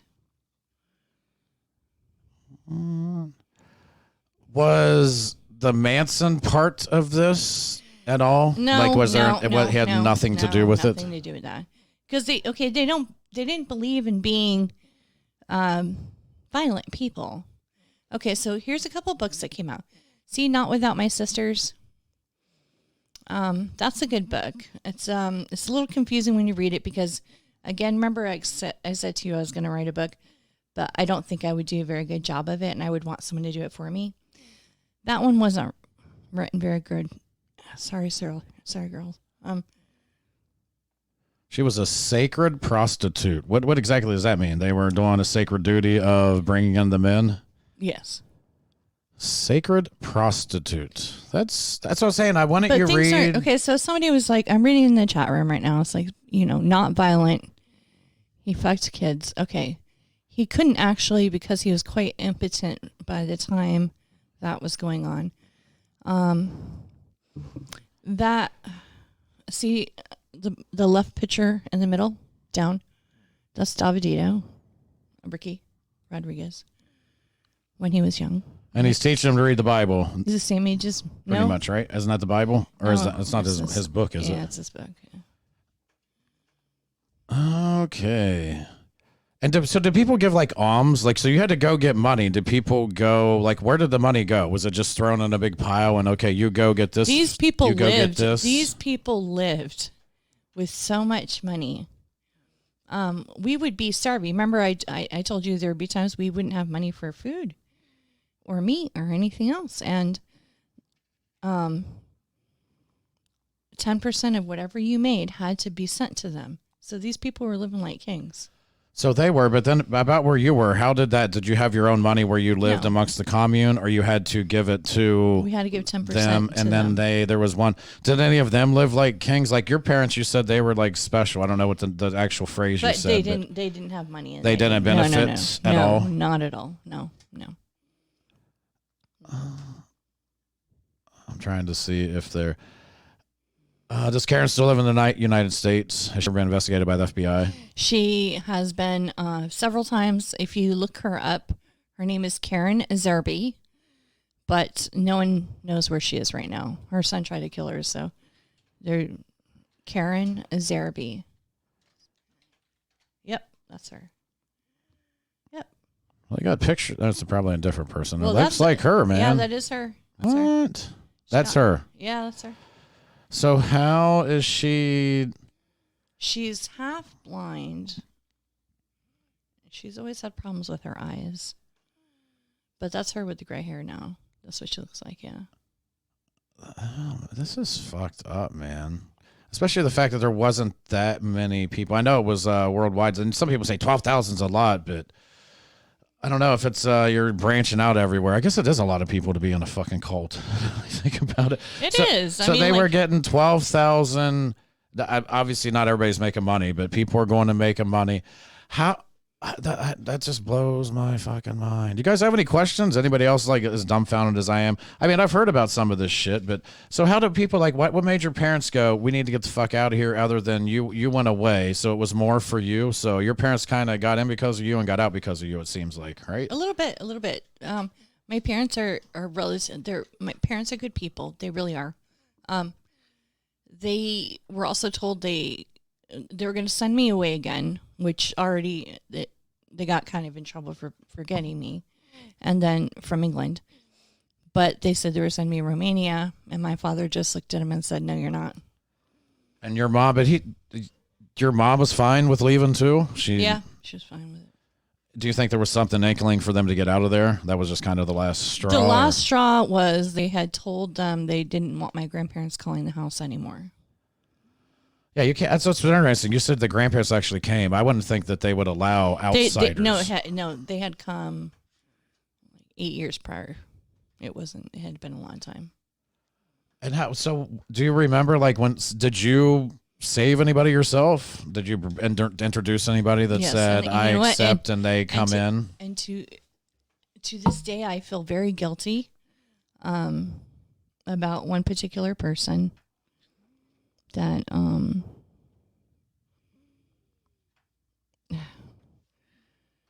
knowing the fact that she ended up staying in so much longer than I did really made me feel bad, you know. Did you try to rescue people afterwards, or go and? Oh yeah, yeah. And were some of? I'm guessing. I've talked to her recently, and she just. I mean, I guess you can't control what other people think, but I felt bad because her parents had been in the family. Actually, the cult that the home that my mother joined. She was born in that one, and then we met up with her years later, and they decided they wanted to rejoin. So my parents were like, "You need to witness her. You need to get her on board," and I felt so guilty for so many years about that. Okay, here's what I wonder. So if you got saved, and did you believe that yes, I'm redeemed in my soul and all that, I'm going to heaven? I hadn't really done anything bad my whole life, though. So. Okay, but okay, so the fact that you felt that way, and if you grew up somewhat reading the Bible, when you kind of came to realization that this shit's fucked up, were you mad at a God that you had? Did you believe in a God, and were you mad at him? I believed in God because I was afraid not to. But it was like the Christian God with the Trinity and everything? Mm-hmm. Okay, so, but did you have that I fucking hate you God now or did you throw it all the way? Like, it took me a few years. So, I became friends with another girl that I had lived with in London. Her name was Julia McNeil. She's deceased. She died of cancer. But she was the first one who said to me, "You know what?" She said, "Holland, I'm not a Christian anymore. And you know why? I know it's okay. Because nobody knows what happens to you when you die until it happens to you, right? Nobody. Really don't. They don't." But she said to me, "Holland, think about it. If there is a God, don't you think that you and I have done enough and paid our penance and served him enough to where we would go?" And I said, yep, you're right. So you got out when you were like 15, you said, yes, right? Yes. So how many people do you think that you actually yourself led into being a member? I couldn't tell you. I don't know. So did you just like meet people, bring them back, and then other people would take over? Yes. That's how they do it at like meetings? Yes. Hi, nice to come on in. Like I got some meetings, refreshments. We got some music. I know it's just water, but I can't afford anything else. Come on, at least some Kool-Aid or something. Hey-ho. That's okay. So some people have mentioned things that there's no buried bodies. They were not violent people for the most part. They really weren't. And not every person was fucking kids, right? No, of course not. It was only a handful, right? Like yes, no, oh and not all the kids were getting fucked either. No, there was absolutely a handful not. of It was kids. a handful. There's always these people that have perversions, and I see. Okay, so someone said I'm confused. She helped pedophiles. No, I did not. They weren't all like that. They weren't like that. You don't. Yeah, that's what I said. Not every kid's getting fucked. Not every man is a pedophile. No, not every man is. And not every woman. And you don't even know if you contributed to anybody actually. I didn't. I know that. You know that for sure that you didn't. You weren't like nobody came back and said, "Hey, thanks for hooking me up with this," or. No. And how long did it, like, do you feel Like, I was okay, 15 when I left. I mean, what do you know at 15? I know. I'm wondering though. So Ricky, he felt bad because of the book. Like, did you ever feel that same way toward any Oh, I people? did. Like, I I did. need to I go do something myself. No, to... no. Because my parents are not violent people. I've never felt any reason to be that angry. I'm a forgiving human being. I understand some people do feel rage and other things like that. I just didn't. I know a lot of people will start fighting about dumb shit. I see them doing this, and I'm like, yeah. So that's what I want to know. How many? It's not that I'm defending them. Okay, so a couple of people. It's not defending. It's not defending. It's giving an explanation as to how I go on and how I live. When you're angry at someone and you carry bitterness in your heart, you know it hurts you. It doesn't hurt. They think that because they believe you traffic children for pedophiles. I didn't. How could I? I was a child. I didn't do that. That's what they're basically insinuating. So, yeah, I not even child trafficking, but I guess the pedophiles coming in. So, but you see, I didn't know that, and by the time I was 15, that was well abolished. I told you by the age of 12, they had stopped it, and you could get excommunicated if you were found out doing that.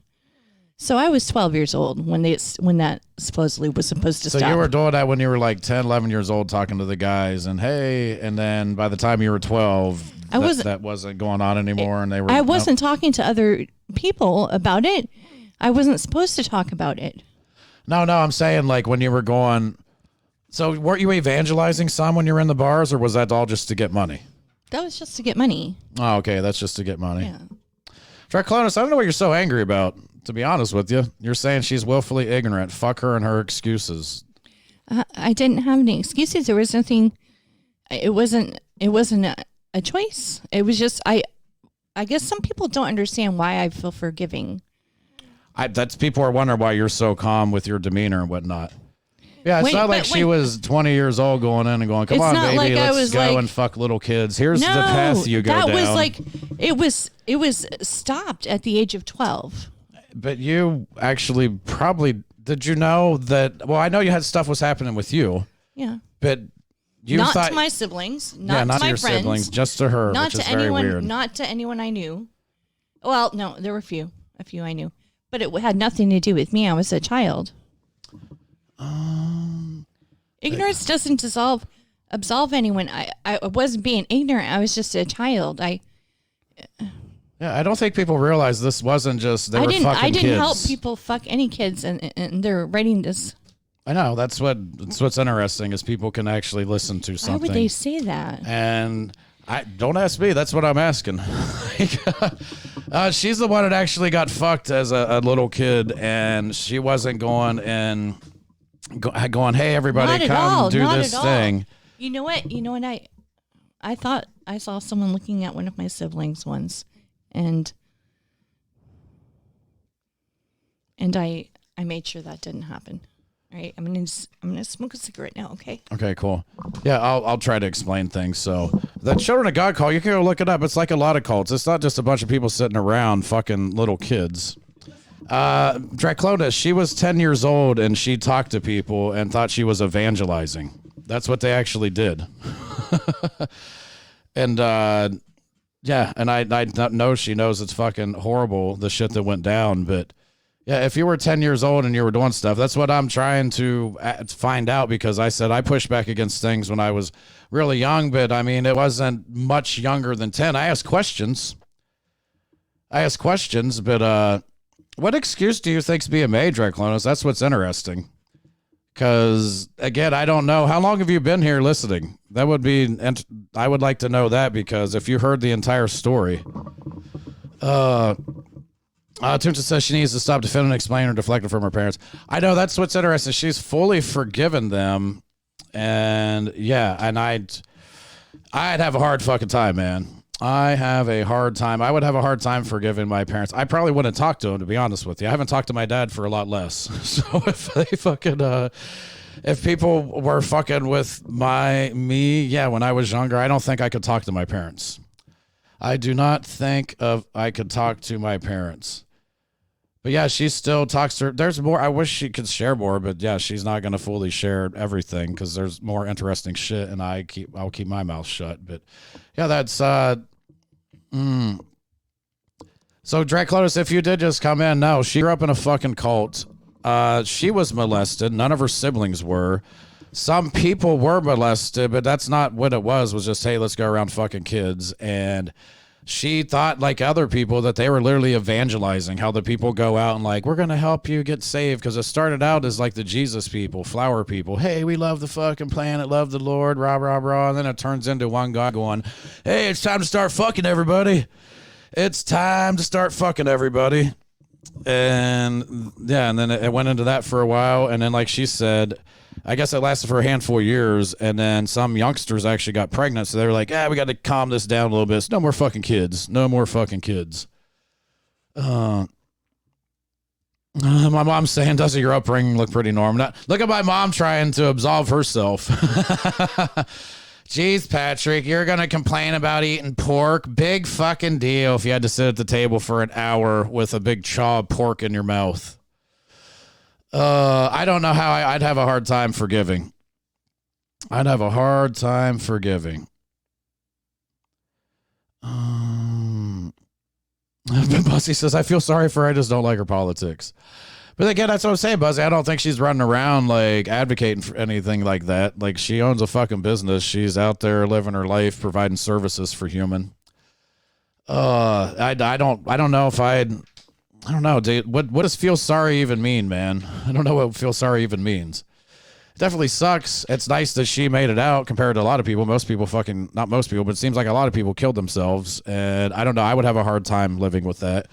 I mean, just some of don't think of all the things you've gone through in your life. Literally, just even little things of, wow, I didn't get this fucking ice cream the day of my birthday. Some people still hold on to that. Like, so think of other things that you would actually hold on to. I don't know how you could forgive. Phil's saying, I grew up in Amish country. It's tame compared to this girl. I know. I once saw 2 cows outside of a fence. It was interesting. Oh.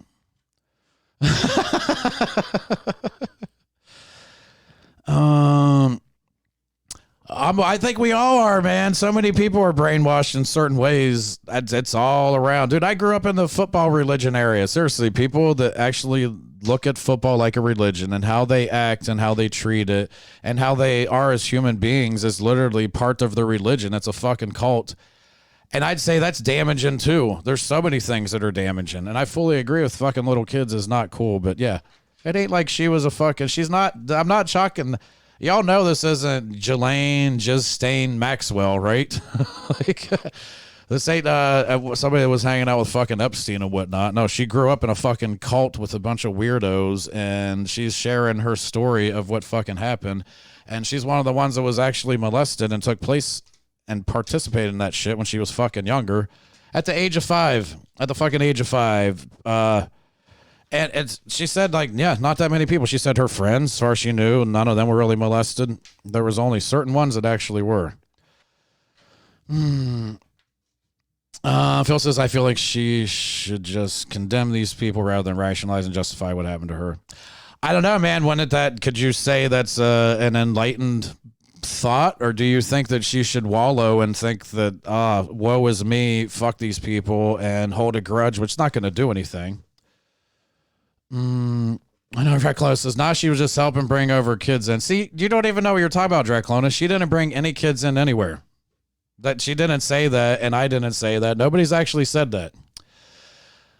Yes, only certain kids within the fucking cult. So there were some people that lived in this commune, and some of those kids got fucked. She doesn't know who they are because they were in a totally different area. And there were a few kids where she lived that got fucked, and she was one of them. She wasn't bringing any kids in whatsoever. That's never been said. So that shows there was some miscommunication from what you believe you heard, as opposed to, yeah.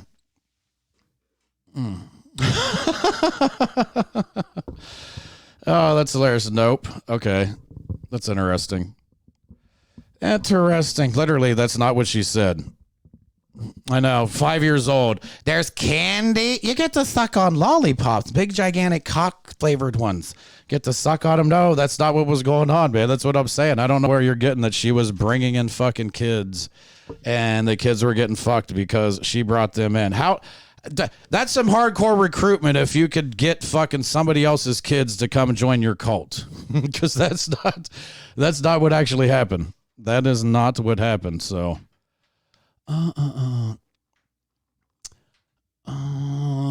Phil says, imagine people saying that Hitler had good intentions. They would be chastised in open forum. It's okay to condemn evil and still forgive. Oh, I agree.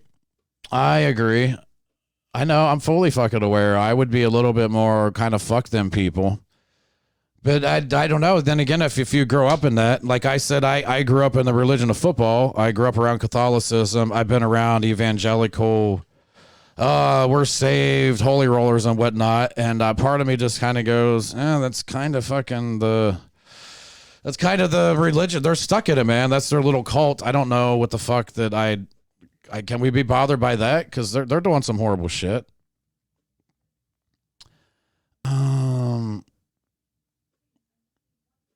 Yeah, she evangelized to somebody, she was saying, Draclonus, a fucking adult, I do believe. That's what she was bothered by, that she helped bring an adult in. Just like the boy that killed himself, or he actually was a fucking man when he killed himself. The reason why he killed himself was he was part of a book that other people used as, hey, wow, this is how you raise kids. His pictures were in there, and he was like, fuck that, man. Fuck that. Oh, give her the pussy pass. I don't know what that means. I got somebody calling in from Massachusetts.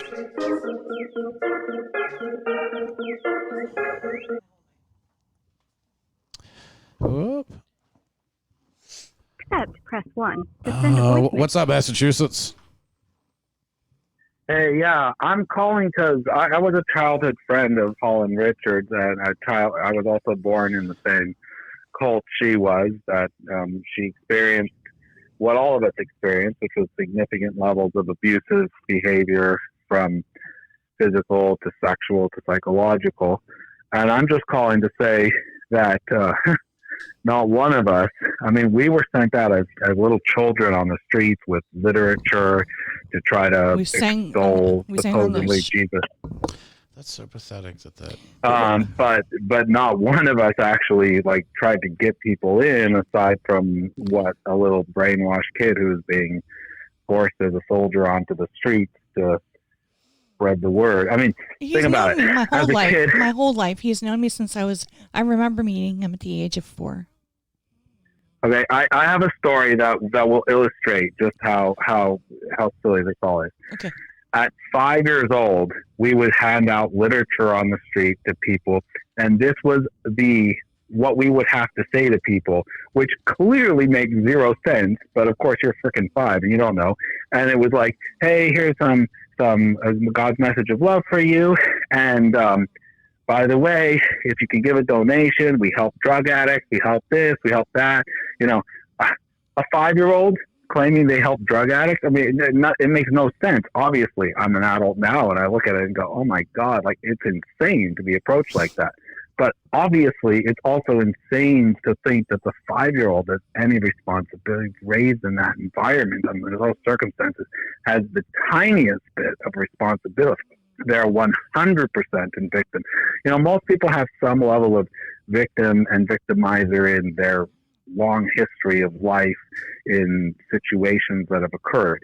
But there's no division there when you're talking about a little kid who's having to sell shit on the street for a cult who has known nothing about a cult. That's 100%. There's not even like a 0.001% a victimizer in that. It's 100% victim there in that particular scenario. So you grew up in the same cult as her, right? And you experienced the same shit. We've lived together. We've lived together in 3 different countries. Did you forgive? Did you forgive? England, Grease America. So what do you think? Do you condemn these people and like? Of course, think of course. But here's the thing with Aladdin. Okay, his name is Aladdin. The thing with Aladdin is that Yeah, that's true. Aladdin and I, we didn't have bad parents. Like we were considered high up because our parents were always shepherds. Would you agree? Everybody in the cult had different periods. The cult would build someone up and then smash them down. They did that. Right. So there was different periods of times where at least my parents, and I don't really know, at least at the time we were living with parents were college, humiliated. had high leadership titles at certain points. And then they were also, wore signs around their neck that they weren't allowed to talk to anybody for years of their lives. Like it was this ridiculous constant build up, smash down. You're always off kilter. You're always off balance. You never have a place that's secure. So yeah, there were definitely times that my parents had leadership positions in the cult. And there was also times when, they weren't worthy to clean the toilet. So, and it went back and forth. It wasn't like after that, they went back up and they went back down.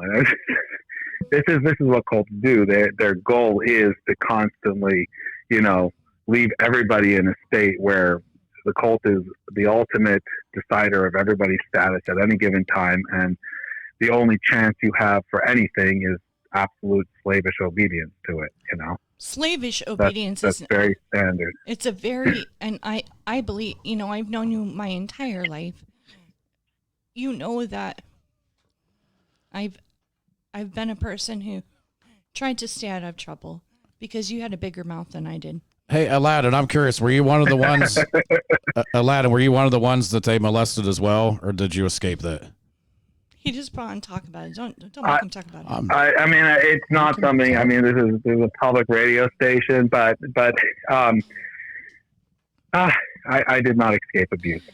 I did many not. levels. Okay, so that's what I'm wondering. I don't want to. You don't have to elaborate, but do you forgive? Have you forgiven, Yeah. or do you still have that hatred in your heart, or have you found a place like Holland seems like she's forgiven and she's moved past it? Do you still have like a Ricky Rodriguez in you a little bit? Have you moved? I don't have any Ricky Rodriguez in me, and it's very easy for me to forgive someone who says, "Oh my God, what the hell was I doing? That was insane." And I accept 100% that. I mean, there's just no excuse, and there's nothing I can do to fix it.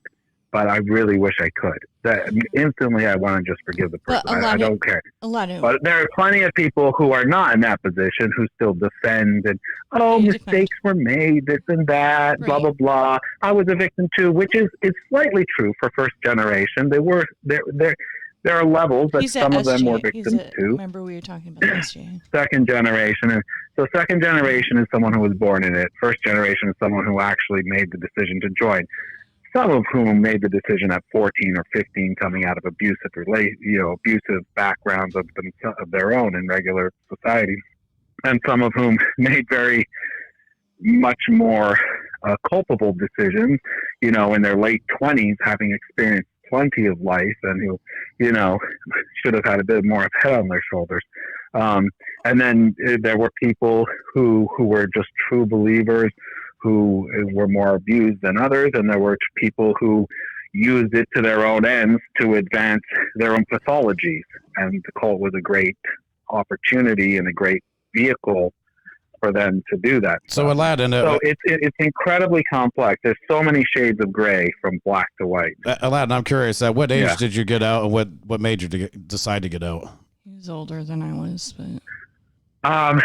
Well, I had my first kid at 17. And so it was very complicated because, my ex was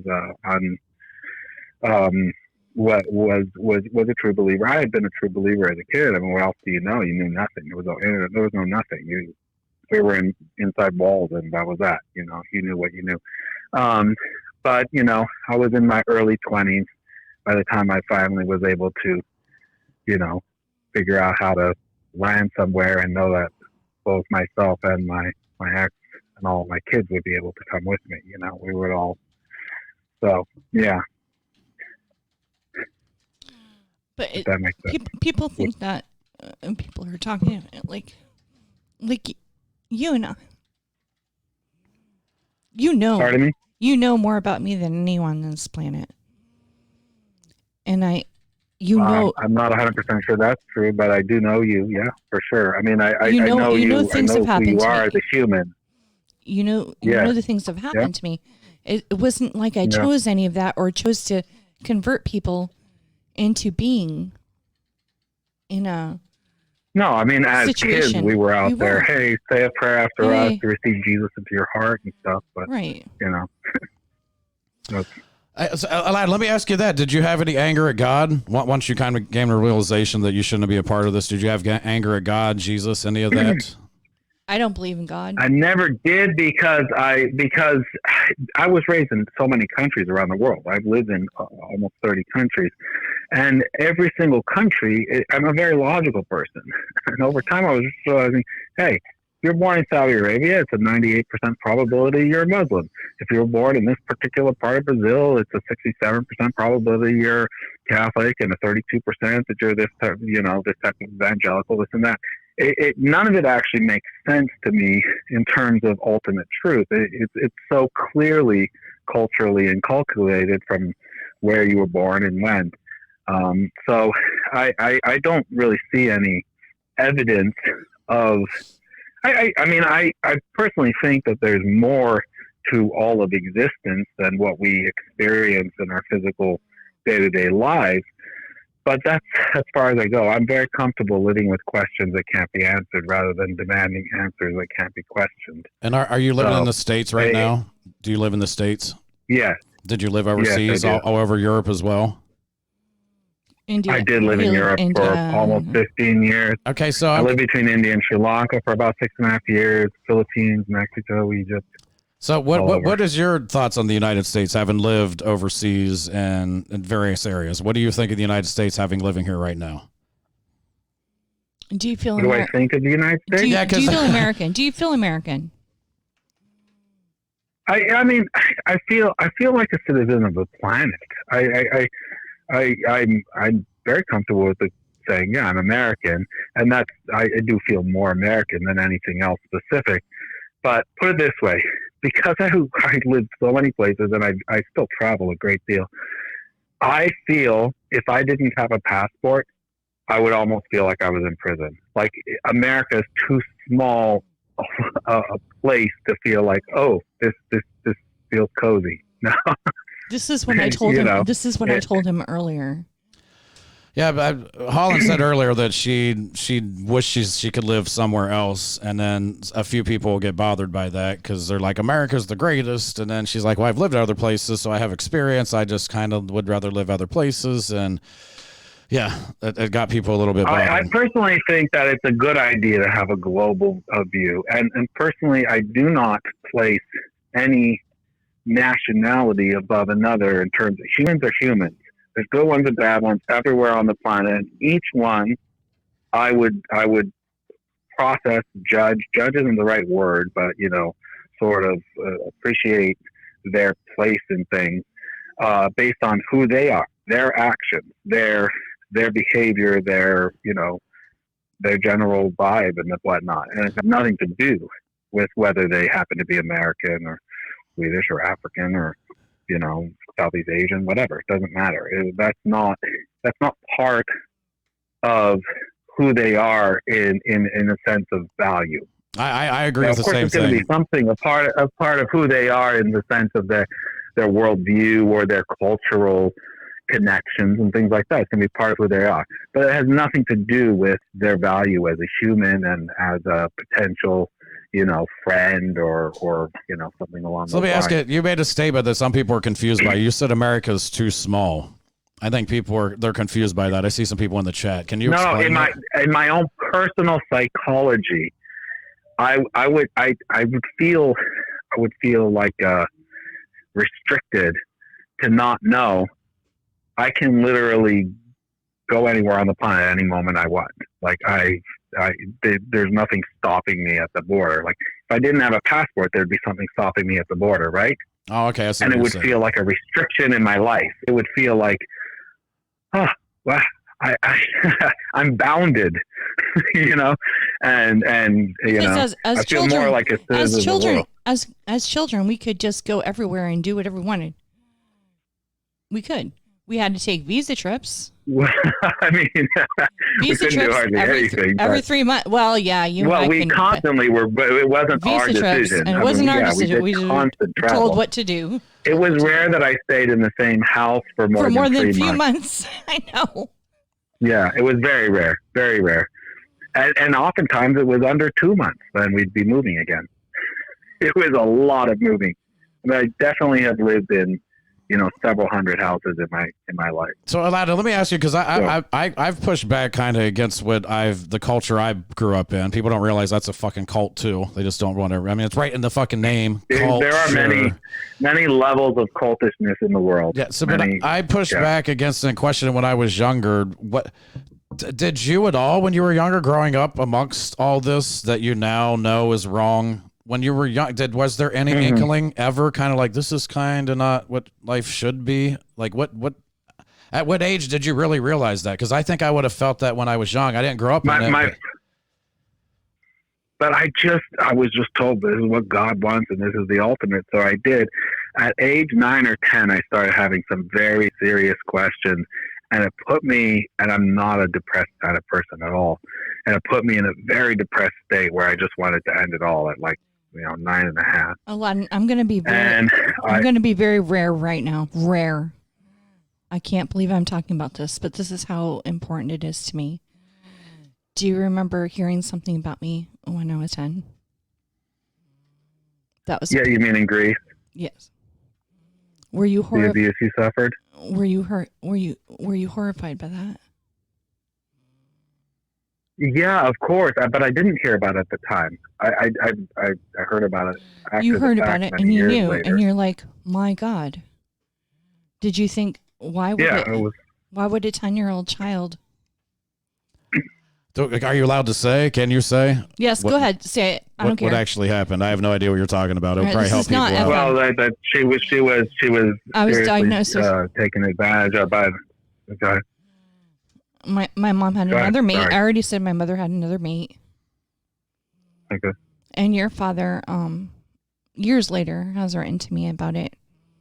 And your father said to me, Holland, I will never forget your green eyes looking at me and crying. And said, if there was anything I could have done to fix that, I would have. You know what he did? Your father threw him out. I excommunicated him right away. He said, I'm going to beat the shit out of this man and I'm going to throw him out. And that's what he did. But there are only certain people. There were certain people that were good people. My dad is a good person. Your father's a good person. Would you say that your parents are good people, Aladdin? Oh yeah. I would definitely say Definitely, yes. And you know, they definitely reckoned with their past in a way that's honest.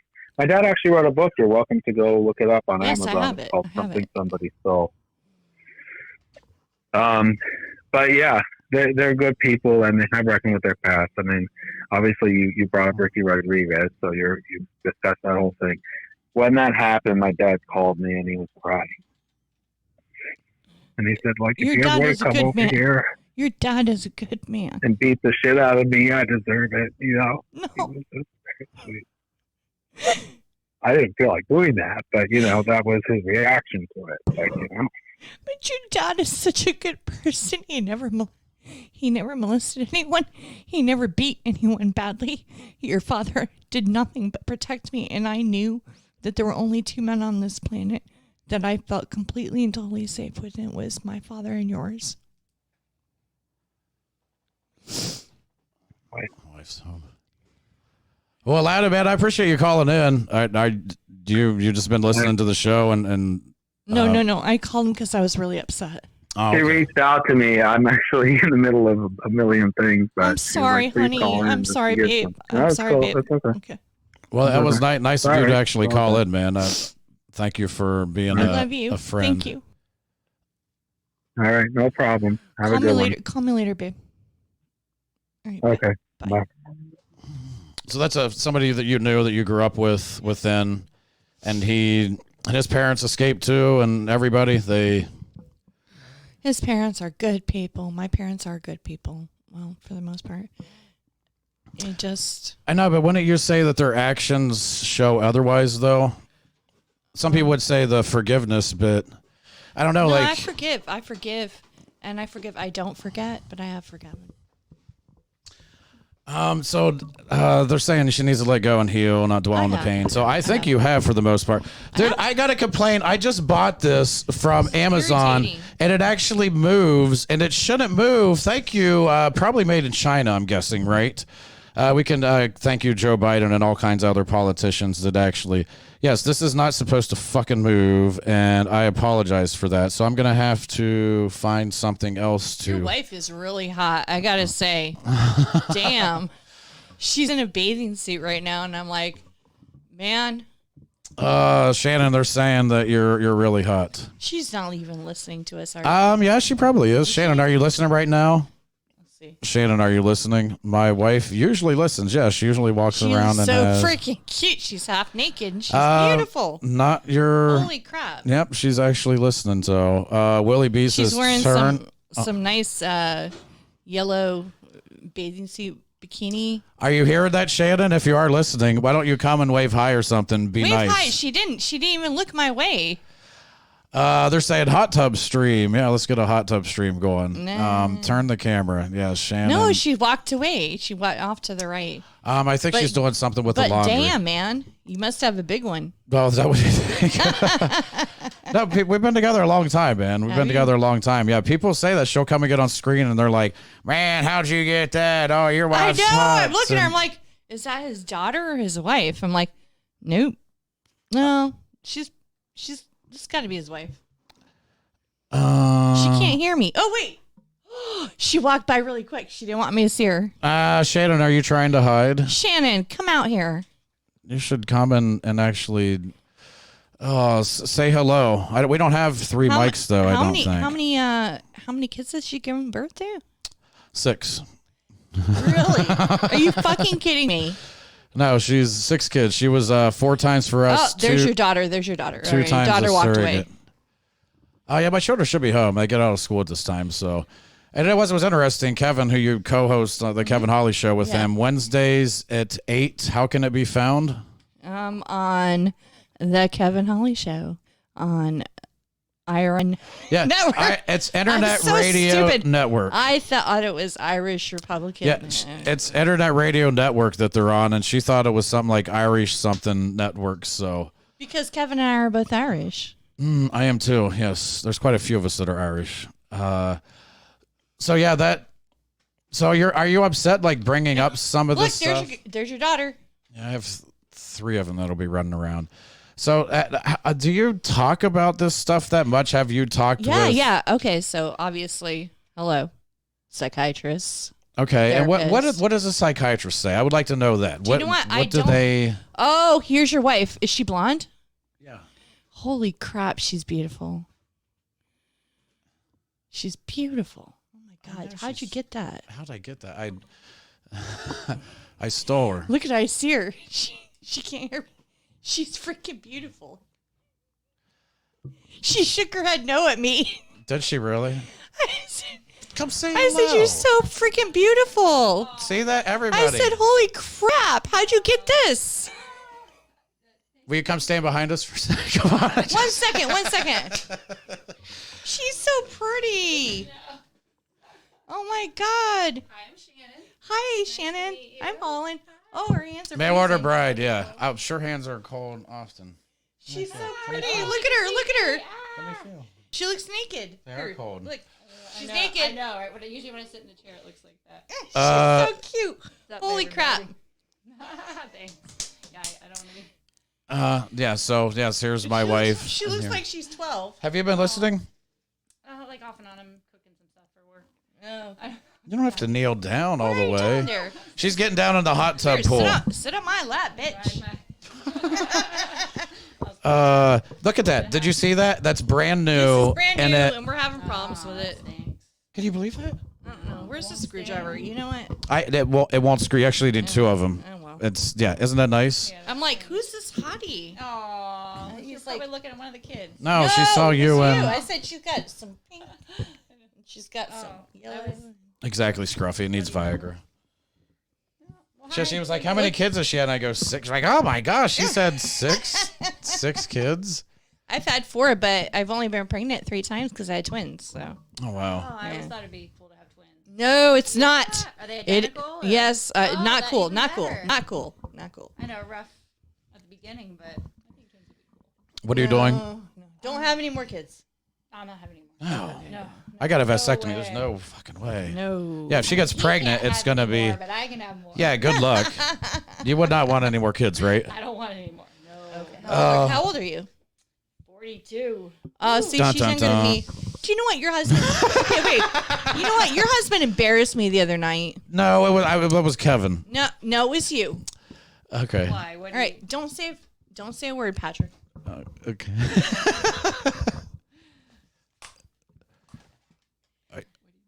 How old do I look? You said I was younger than you, though, right? You kind of gave it away, but you don't look that old. I would guess like 40. That'd be my guess. There you see, she's or not even. I mean, yeah. I'm a grandma. I'm a grandma. You said I was 52. No, I said 51, didn't I? 52. You said 52. You're going to remember that forever, right? No, Kevin told us. He goes. Kevin goes, he's older than me. No, he goes. She's way older than me. Older than me. That's what he said. 3 weeks older than me. Kevin's like 45. I'm like 44, right? No, he's not. Is he not 45? How old is he? He's almost 46. He'll be 46. Okay, so he's 46. He said she's older than us, so I was like, so I said 52. No, and then he said she's also a grandma, and I'm like, really? They're guessing 40, 38, 44. 30, 62 is referencing to something else. Hey, she said Riz has, just so you know, she said Riz has before we went on air because I did, because I was on the show with Bubba one time and he said, that was a long time ago I did that. He goes, you get to give Riz his on the road his or whatever it was. I don't know. it just made me laugh because we have a person who listens. He's not listening right now because I think Riz is bothered right now. But I don't know if Riz is actually listening. I am a grandma. Okay, honey. Well, thank you for. Yeah, Riz isn't listening. I think he got 3, bothered. And then my other one is going to be born in a few weeks. Wow. He told you we have a 3-year-old granddaughter, right? No. Yeah. Why did you tell me that when I was sick? You made me tell me that on radio. I didn't make you do anything. Yes, I just joined you all and. Is this your son that's a nurse? Yep. Yeah. Man, you didn't even tell me. I don't think it was. There was a reason to. The greatest thing is to be called Grammy. It really is. She can't. I couldn't think of a name, so she calls me Grandma Shannon. Aww. And she has a hard time saying the Grandma Shannon together, and Grandpa Patrick is a little bit different. Grammy. Skeezy said, well, there goes the channel. Thanks, Shannon. Yeah, she's not going to get anything going on. They want to know if you ever thought about going on Oprah or Dr. Phil to talk about this. Oprah doesn't even exist anymore, They've does asked me she? to, but I won't do that because of my parents. Really? Yeah. Well, thank you for coming in, honey. I'll be out shortly. Look at her. She's just showing off her hot ass bod. I came from working out, so I was sweaty. I have to change when I go outside. So I'm like, I'd rather be in my bathing suit than clothes again. I'll be joining you soon. Oh, I'm sure he will. She's mighty hot. She lays naked at times out there. I do too because I grew up in Europe and we don't wear bathing suit tops. Yeah. So. Yep. Yeah, she lays in the backyard naked, and I do too, man. I walk around at times in my, what you want to call Montel Williams? Dude, I just saw, did you see the video of, I think this is just interesting. Montel Williams walking along with Kamala Harris on his arm. He's sick. Something's wrong with him. What's up? He's sick with something. Montel's sick? I have no idea about that, but I just saw this video. I think I got it right here. He was going along, check that out, with good old Kamala Harris back in the day. He's lost a lot of weight. Former talk show No, this is old. This is 2001. Long before she met Doug Emhoff, she dated some prominent men, including in 2001, former talk show host Montel Williams. Kamala there. Back then, he was the famous one and had to introduce her to the paparazzi. Now the whole world knows who she is. Well, it's just interesting. She. Oh, I know who she is. Yeah, she's the vice president. Former talk show host Kamala Harris. Yeah, that's the vice president. He was the famous one and had to introduce her to the paparazzi.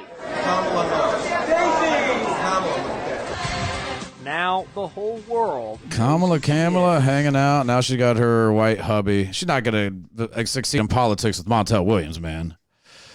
Not going to succeed in yeah, so I don't know. I don't know if you want to keep talking about this stuff. I think we probably covered everything, right? Yeah, we're good. Yeah. What do you think it's...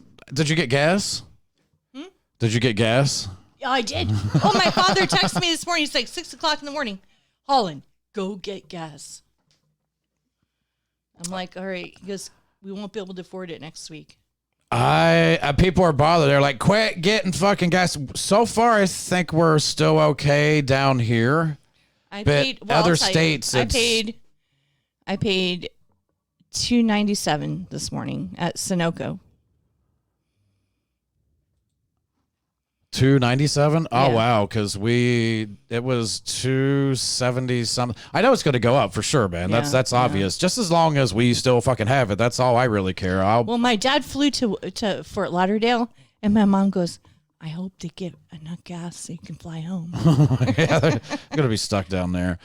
For real, how is it where you all live? We have some people that live in North Carolina. There's some people that live in Georgia, South Carolina. I'm curious, how is it where you are now? Because yesterday, some people were like, it's not that bad. But then I've been hearing more stories of people like, dude, there's no fucking gas where I live. I don't know how bad it is. And they said, Warren says, long ass lines. Yeah, so many people are going to get it. Fanatical says, I hear you can save money on gas cans and put it directly into plastic bags. Dude, I saw pictures of people with the big, gigantic, I don't even know how many gallons. Like, normally you put water in it for, like, spraying water. Right. Filling that with gas and, like, big trash cans. People are filling them with gas. Buzzy's playing liberal Democrats and Biden for the gas prices. It's funny. They said that they're not out of, there's not a shortage. They don't have anybody to deliver it or something isn't that what they said? Something weird. I don't know. I can't remember what my dad told me. All right. Obviously, we have the acute issues with the Colonial Pipeline ransomware attack, but looking more holistically in a macro view, how does this speed up the efforts at DOE to move in more of a renewable direction, since this is going to That's not the one I want to talk about, but yeah, they're like, hey, isn't this is a good opportunity to go to renewable? Yeah, we need to all get off. Again, they're going to try to push us all into fucking driving electric cars, and what better way than make the gasoline too expensive or non-existent? Are you needing to go smoke a cigarette? Okay. I'm done at 3, so you want me to just take a quick little break and I'll say goodbye to you? Bye. Okay, well, thank you for everybody listening. I'll be back in a couple minutes. I'm going to see her out the door. Here, I'll just play this. This is, dude, Sky News Australia is great, man. They talk some shit about the United States. I'm sorry. Thank you so much for having me. I'm going to walk you out. Not the United States. They don't talk shit about the United States. They talk shit about people in the United States. We got to separate the differences. But, yeah, this was Helen Memo. I'm going to see her out. I'm going to let you all listen to this. This is a Sky News segment where I seriously, I've watched them talk some shit, and it's pretty good. It's nice to see stuff like this. You're a female athlete, a weightlifter who has devoted your life to the sport. And then a former male weightlifter decides they're a woman and starts competing in the women's division. That is the reality for female weightlifters competing and typically losing against New Zealand's Laurel Hubbard. You see, Laurel used to be called Gavin and competed internationally as a male weightlifter before transitioning at the age of 35 and competing as a woman. In 2017 in Melbourne, she competed in her first major international competition and broke a number of national records on her way to winning the women's over 90 kilogram division. She came to represent New Zealand after beating Olympic medalist Tracy Lambrix, who no longer had any hope of winning in her weight division after Hubbard's transition. Rather than compete against an athlete born male, Tracy lost 17 kilograms to compete at a lower weight division. She's now retired and able to speak freely about what female weightlifters think about trans athletes competing in the women's division. I'm quite disappointed for the female athlete who will lose out on that spot. We're all about equality for women in sport, but right now that equality is being taken away from us. Weightlifters come up to me and say, like, what do we do? Like, this isn't fair. What can we do? And unfortunately, there's nothing we can do, because every time we try to voice it, we get told to be quiet. We're told to be quiet. That's what happens to women who stand up for their rights against the trans movement. They're told to be quiet or attacked and labelled bigots and TERFs.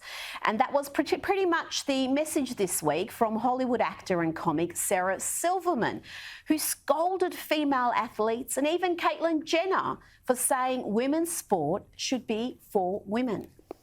I saw Caitlyn Jenner saying trans girls should not play girls' sports. Caitlyn, you're a woman, right? A trans girl is a girl. She should have the same rights as cis girls. If you think a trans girl, what, you think a trans girl is too strong?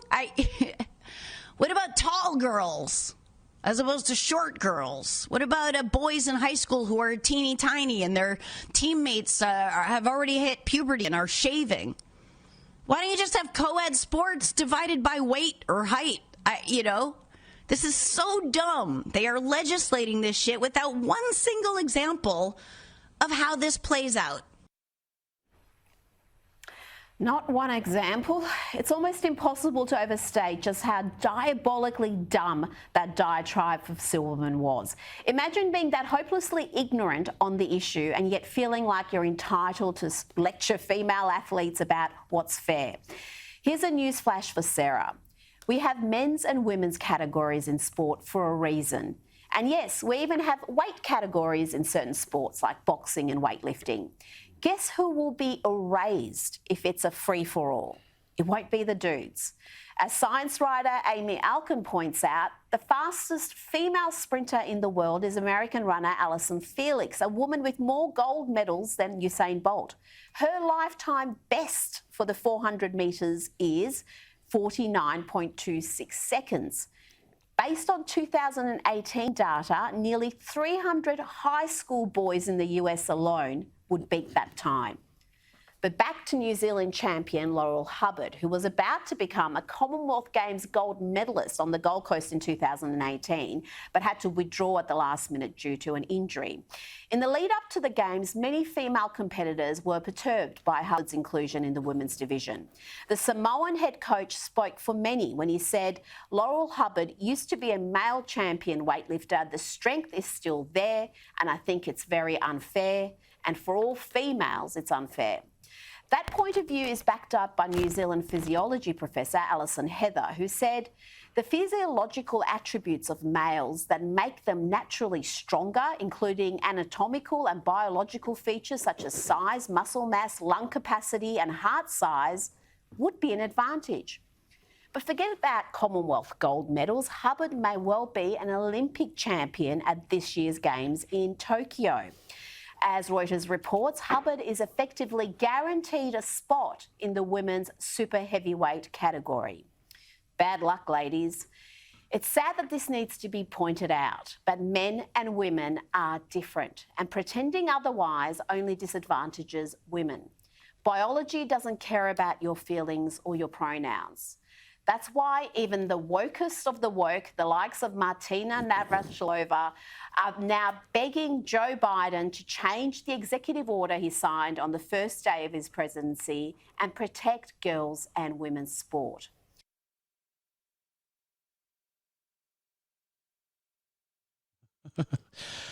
I know, but maybe they should have some separate division, right?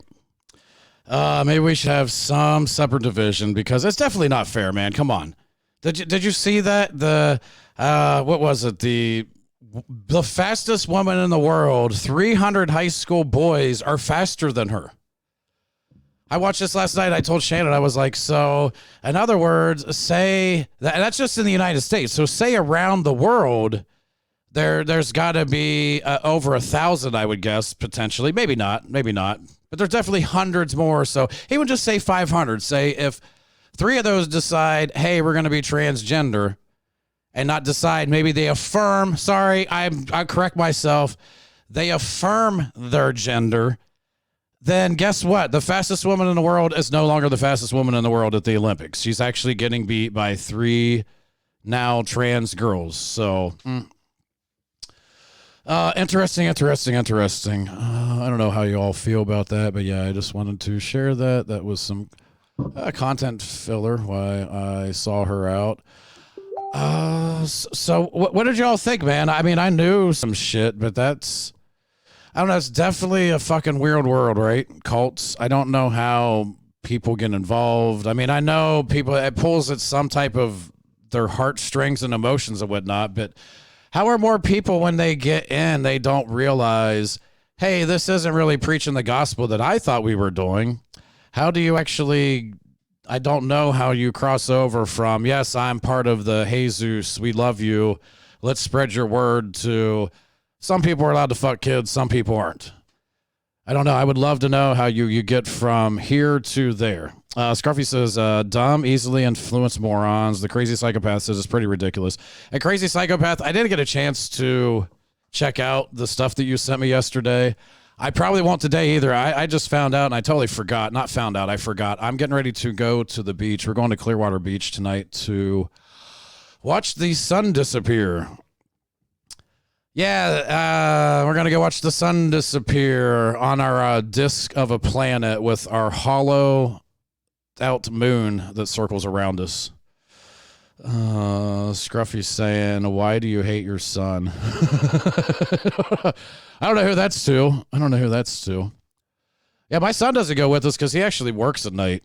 Kind of sucks, man. My son works Monday through Friday in the evenings, and that's like a lot of the time where I would be able to spend time with him. I can't. So like during the day is the time that he's free and I'm not. Oh, I'm going to go watch my son disappear. Hey, oh yeah. What are you?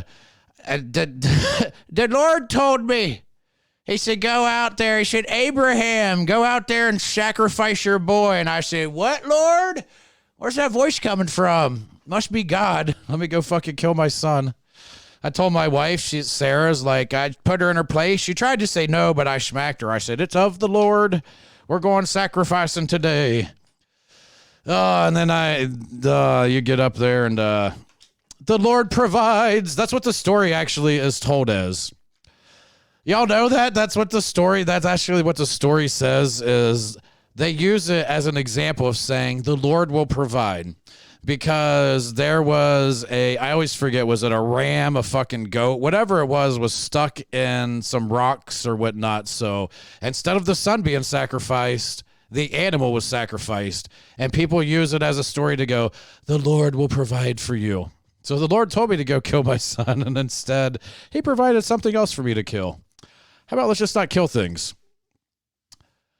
Dog Blood says Patrick's son reminds me of Meet the Fockers movie. No, not even close. I don't think so, man. Dude, my son's like 6'2", 6'3". Yeah, he's not a little tiny Ben Stiller, and yeah, he's not. No, not even close. Not even close. But he is a nurse. He isn't. And when I said that yesterday, he makes $50 an hour. They don't give him that. That is basically the extra pay they're giving him, and he's getting paid time and a half. Because I talked about that yesterday. That there's where my son works. He works around. It's like a rehab place. A lot of old people. Some people are old that are there long term, and there's CNAs that it's just a revolving door. They cannot keep CNAs working.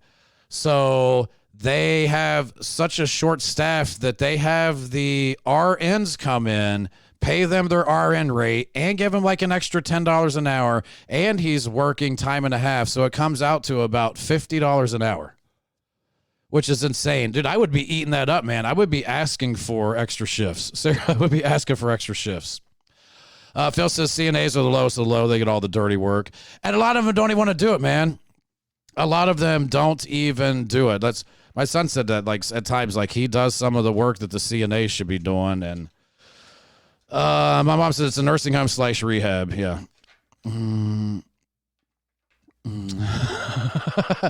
Carson All-Star says CNA or ass wipers. Who wants to do that? I did it with developmentally disabled adults, man. It is not fun wiping a grown man's ass. My son had to do CPR on a guy that was dead. He knew the guy was dead, but he's like, well, that's what we have to do. So he basically gave CPR to a corpse just until everybody arrived that needed to take over. And dude, Shannon told me, if you missed out, I shared some. Oh, I got it right here. I can just show you. We had a fire in our neighborhood, a house basically, literally everything. I didn't realize this. Every single thing in the house was destroyed, basically. There was nothing left. Nothing left in the entire house. It was a pretty bad fire. Shannon went down by the fire. I stayed more in our part of the neighborhood. Not Shannon. She's like, I got to get up close to see this, man. I'm going to go as close as possible. My wife went right down there where the fire was taking place. She's like, I got to chronicle this. This is like 1 o'clock in the morning, 12:30, 1 o'clock in the morning. So anyway, Shannon got there like the firemen had just started to arrive. She said they were moving so slowly. So slowly. She said it wasn't anything like the movies or TV shows or nothing. She said it was so... And she said she was sitting there with another lady, and she said to the lady, she goes, why are they moving so slow? And the lady goes, I was thinking the same thing. And my fuck you, prison dog. No, he do it. Prison dog's making fun of me. He goes, you only do CPR on dead people. You don't do that to your friends. Come on over, have a couple drinks, do some CPR. And you never CPR'd with your friends, man? You haven't lived until you CPR'd. I know that. But no, the person was like dead. Like he knew like this is going to be so pointless, but he still did it. Yeah, everybody got out of the house. There was a dog that died. But again, if you're listening, not watching, it's just fucking houses in flames. Evidently, literally every single thing inside that. You can see, dude, she said the firemen were literally just walking along, taking their good old time. They couldn't hook up the hose. They could not hook up the hose, I guess. I guess Shannon was like talking with another lady, like, is that they have the new guy hooking up the hose? She said they went so slow. Shannon said if it was our house, she would have been yelling at the firemen. She actually said that. She said she would have been yelling at the firemen if it was our house, because that's what I'm saying. Dude, I watched it burn for a while, man, before I saw any water hitting it. And evidently, they were pretty far from a fire hydrant, so... I didn't even think about that, man. That's a pretty good selling point for your house, right? To live by a fire hydrant. Seriously, that is a good thing to maybe think about. Don't live too far away from the fire hydrant because, well, you may not have the fire put out at your house. Man of Truth says they're told to leave it if nobody is in danger. Buzzy said, I was going to make a comment on the Bible and God, but what's the point of it? I just hope God has mercy on your godless souls on your deathbed. Goddamn liberal snowflakes.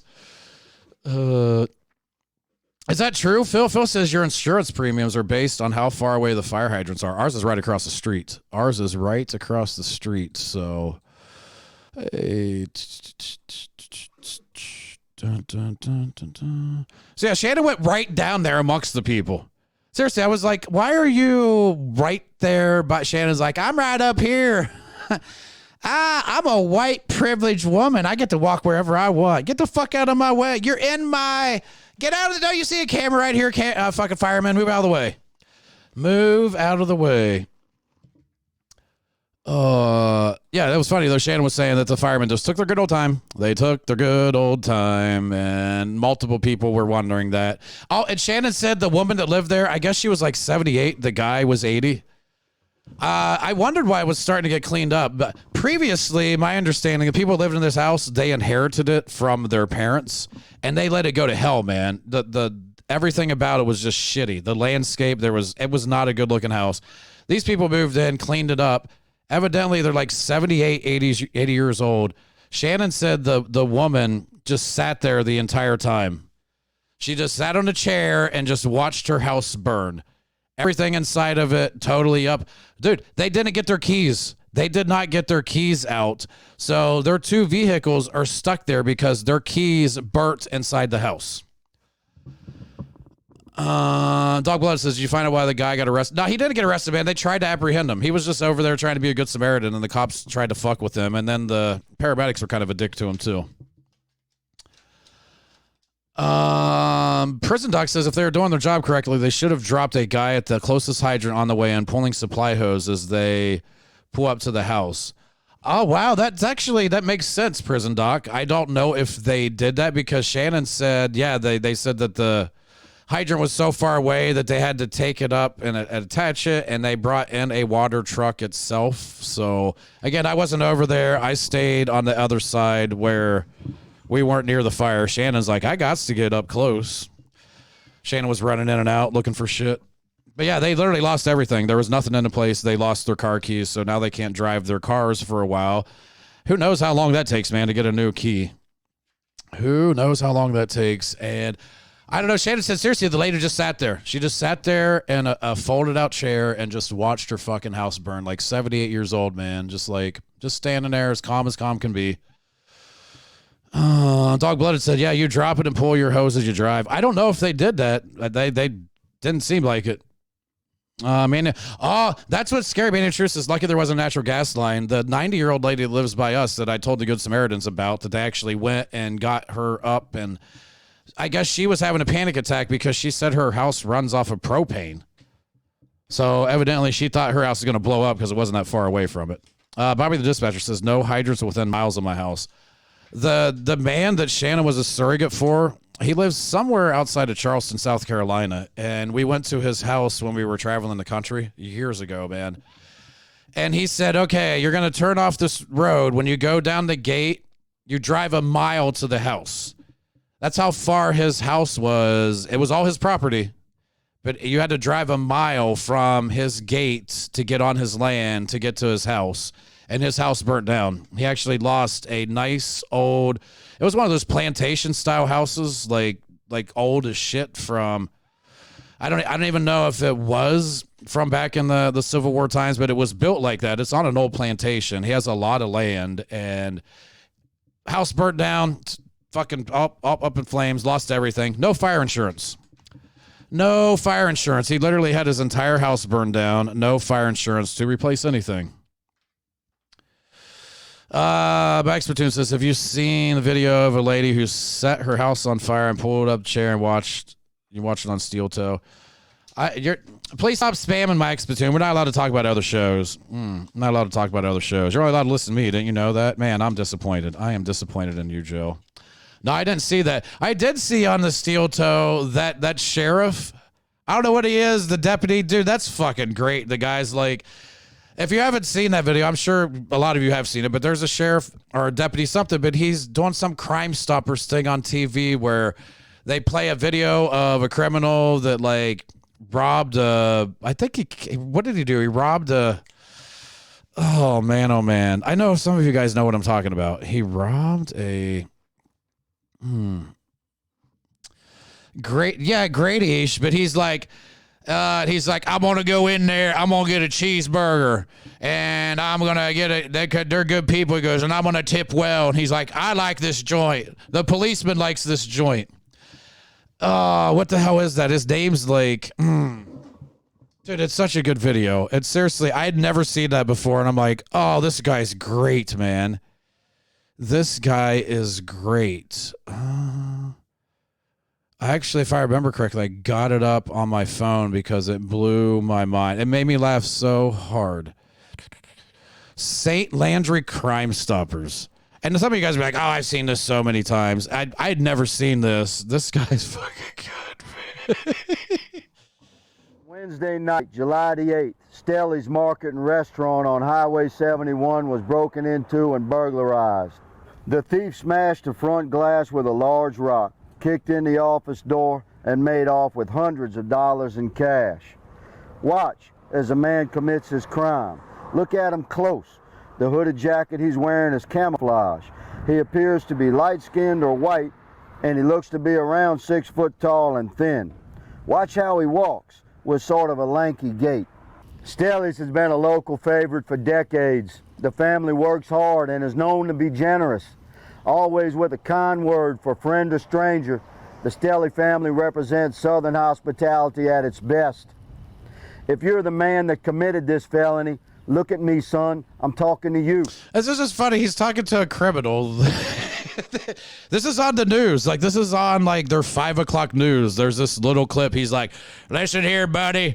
You fucked with the wrong people. These are nice boys and girls. You don't want to be doing that. And, The sheriff likes Stelly's restaurant, and so do I.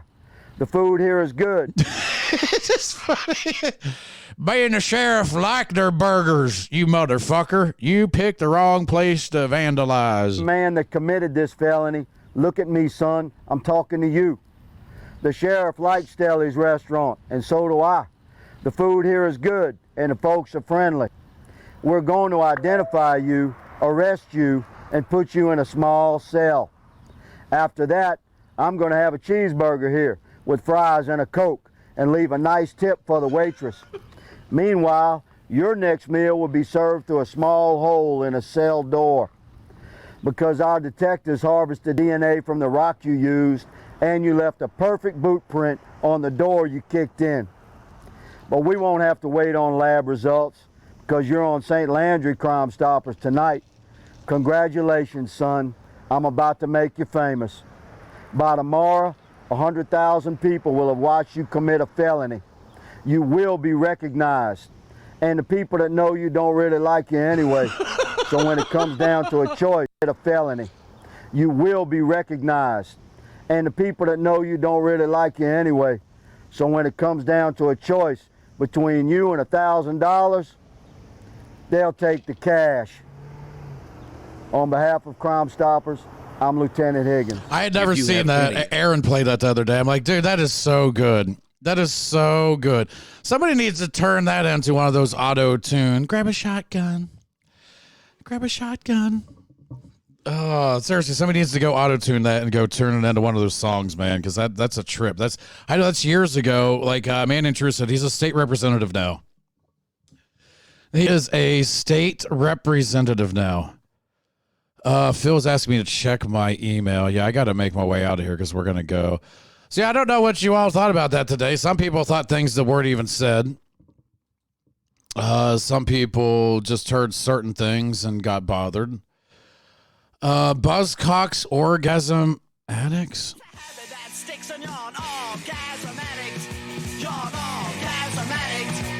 Sneaking in the back door with dirty magazines. So your mother wants to know what all the stains on the jeans. And you're an orgasm addict. You're an orgasm addict. Phil, you know me too well, man. You know me too well. How'd you know I was an orgasm addict?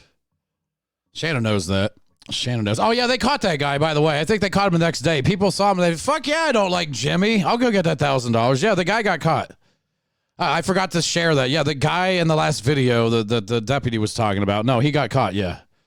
He got caught. Oh, Phil says the song was written about the children of God. Are you serious? Or Buzzcocks orgasm. I've heard of the Buzzcocks.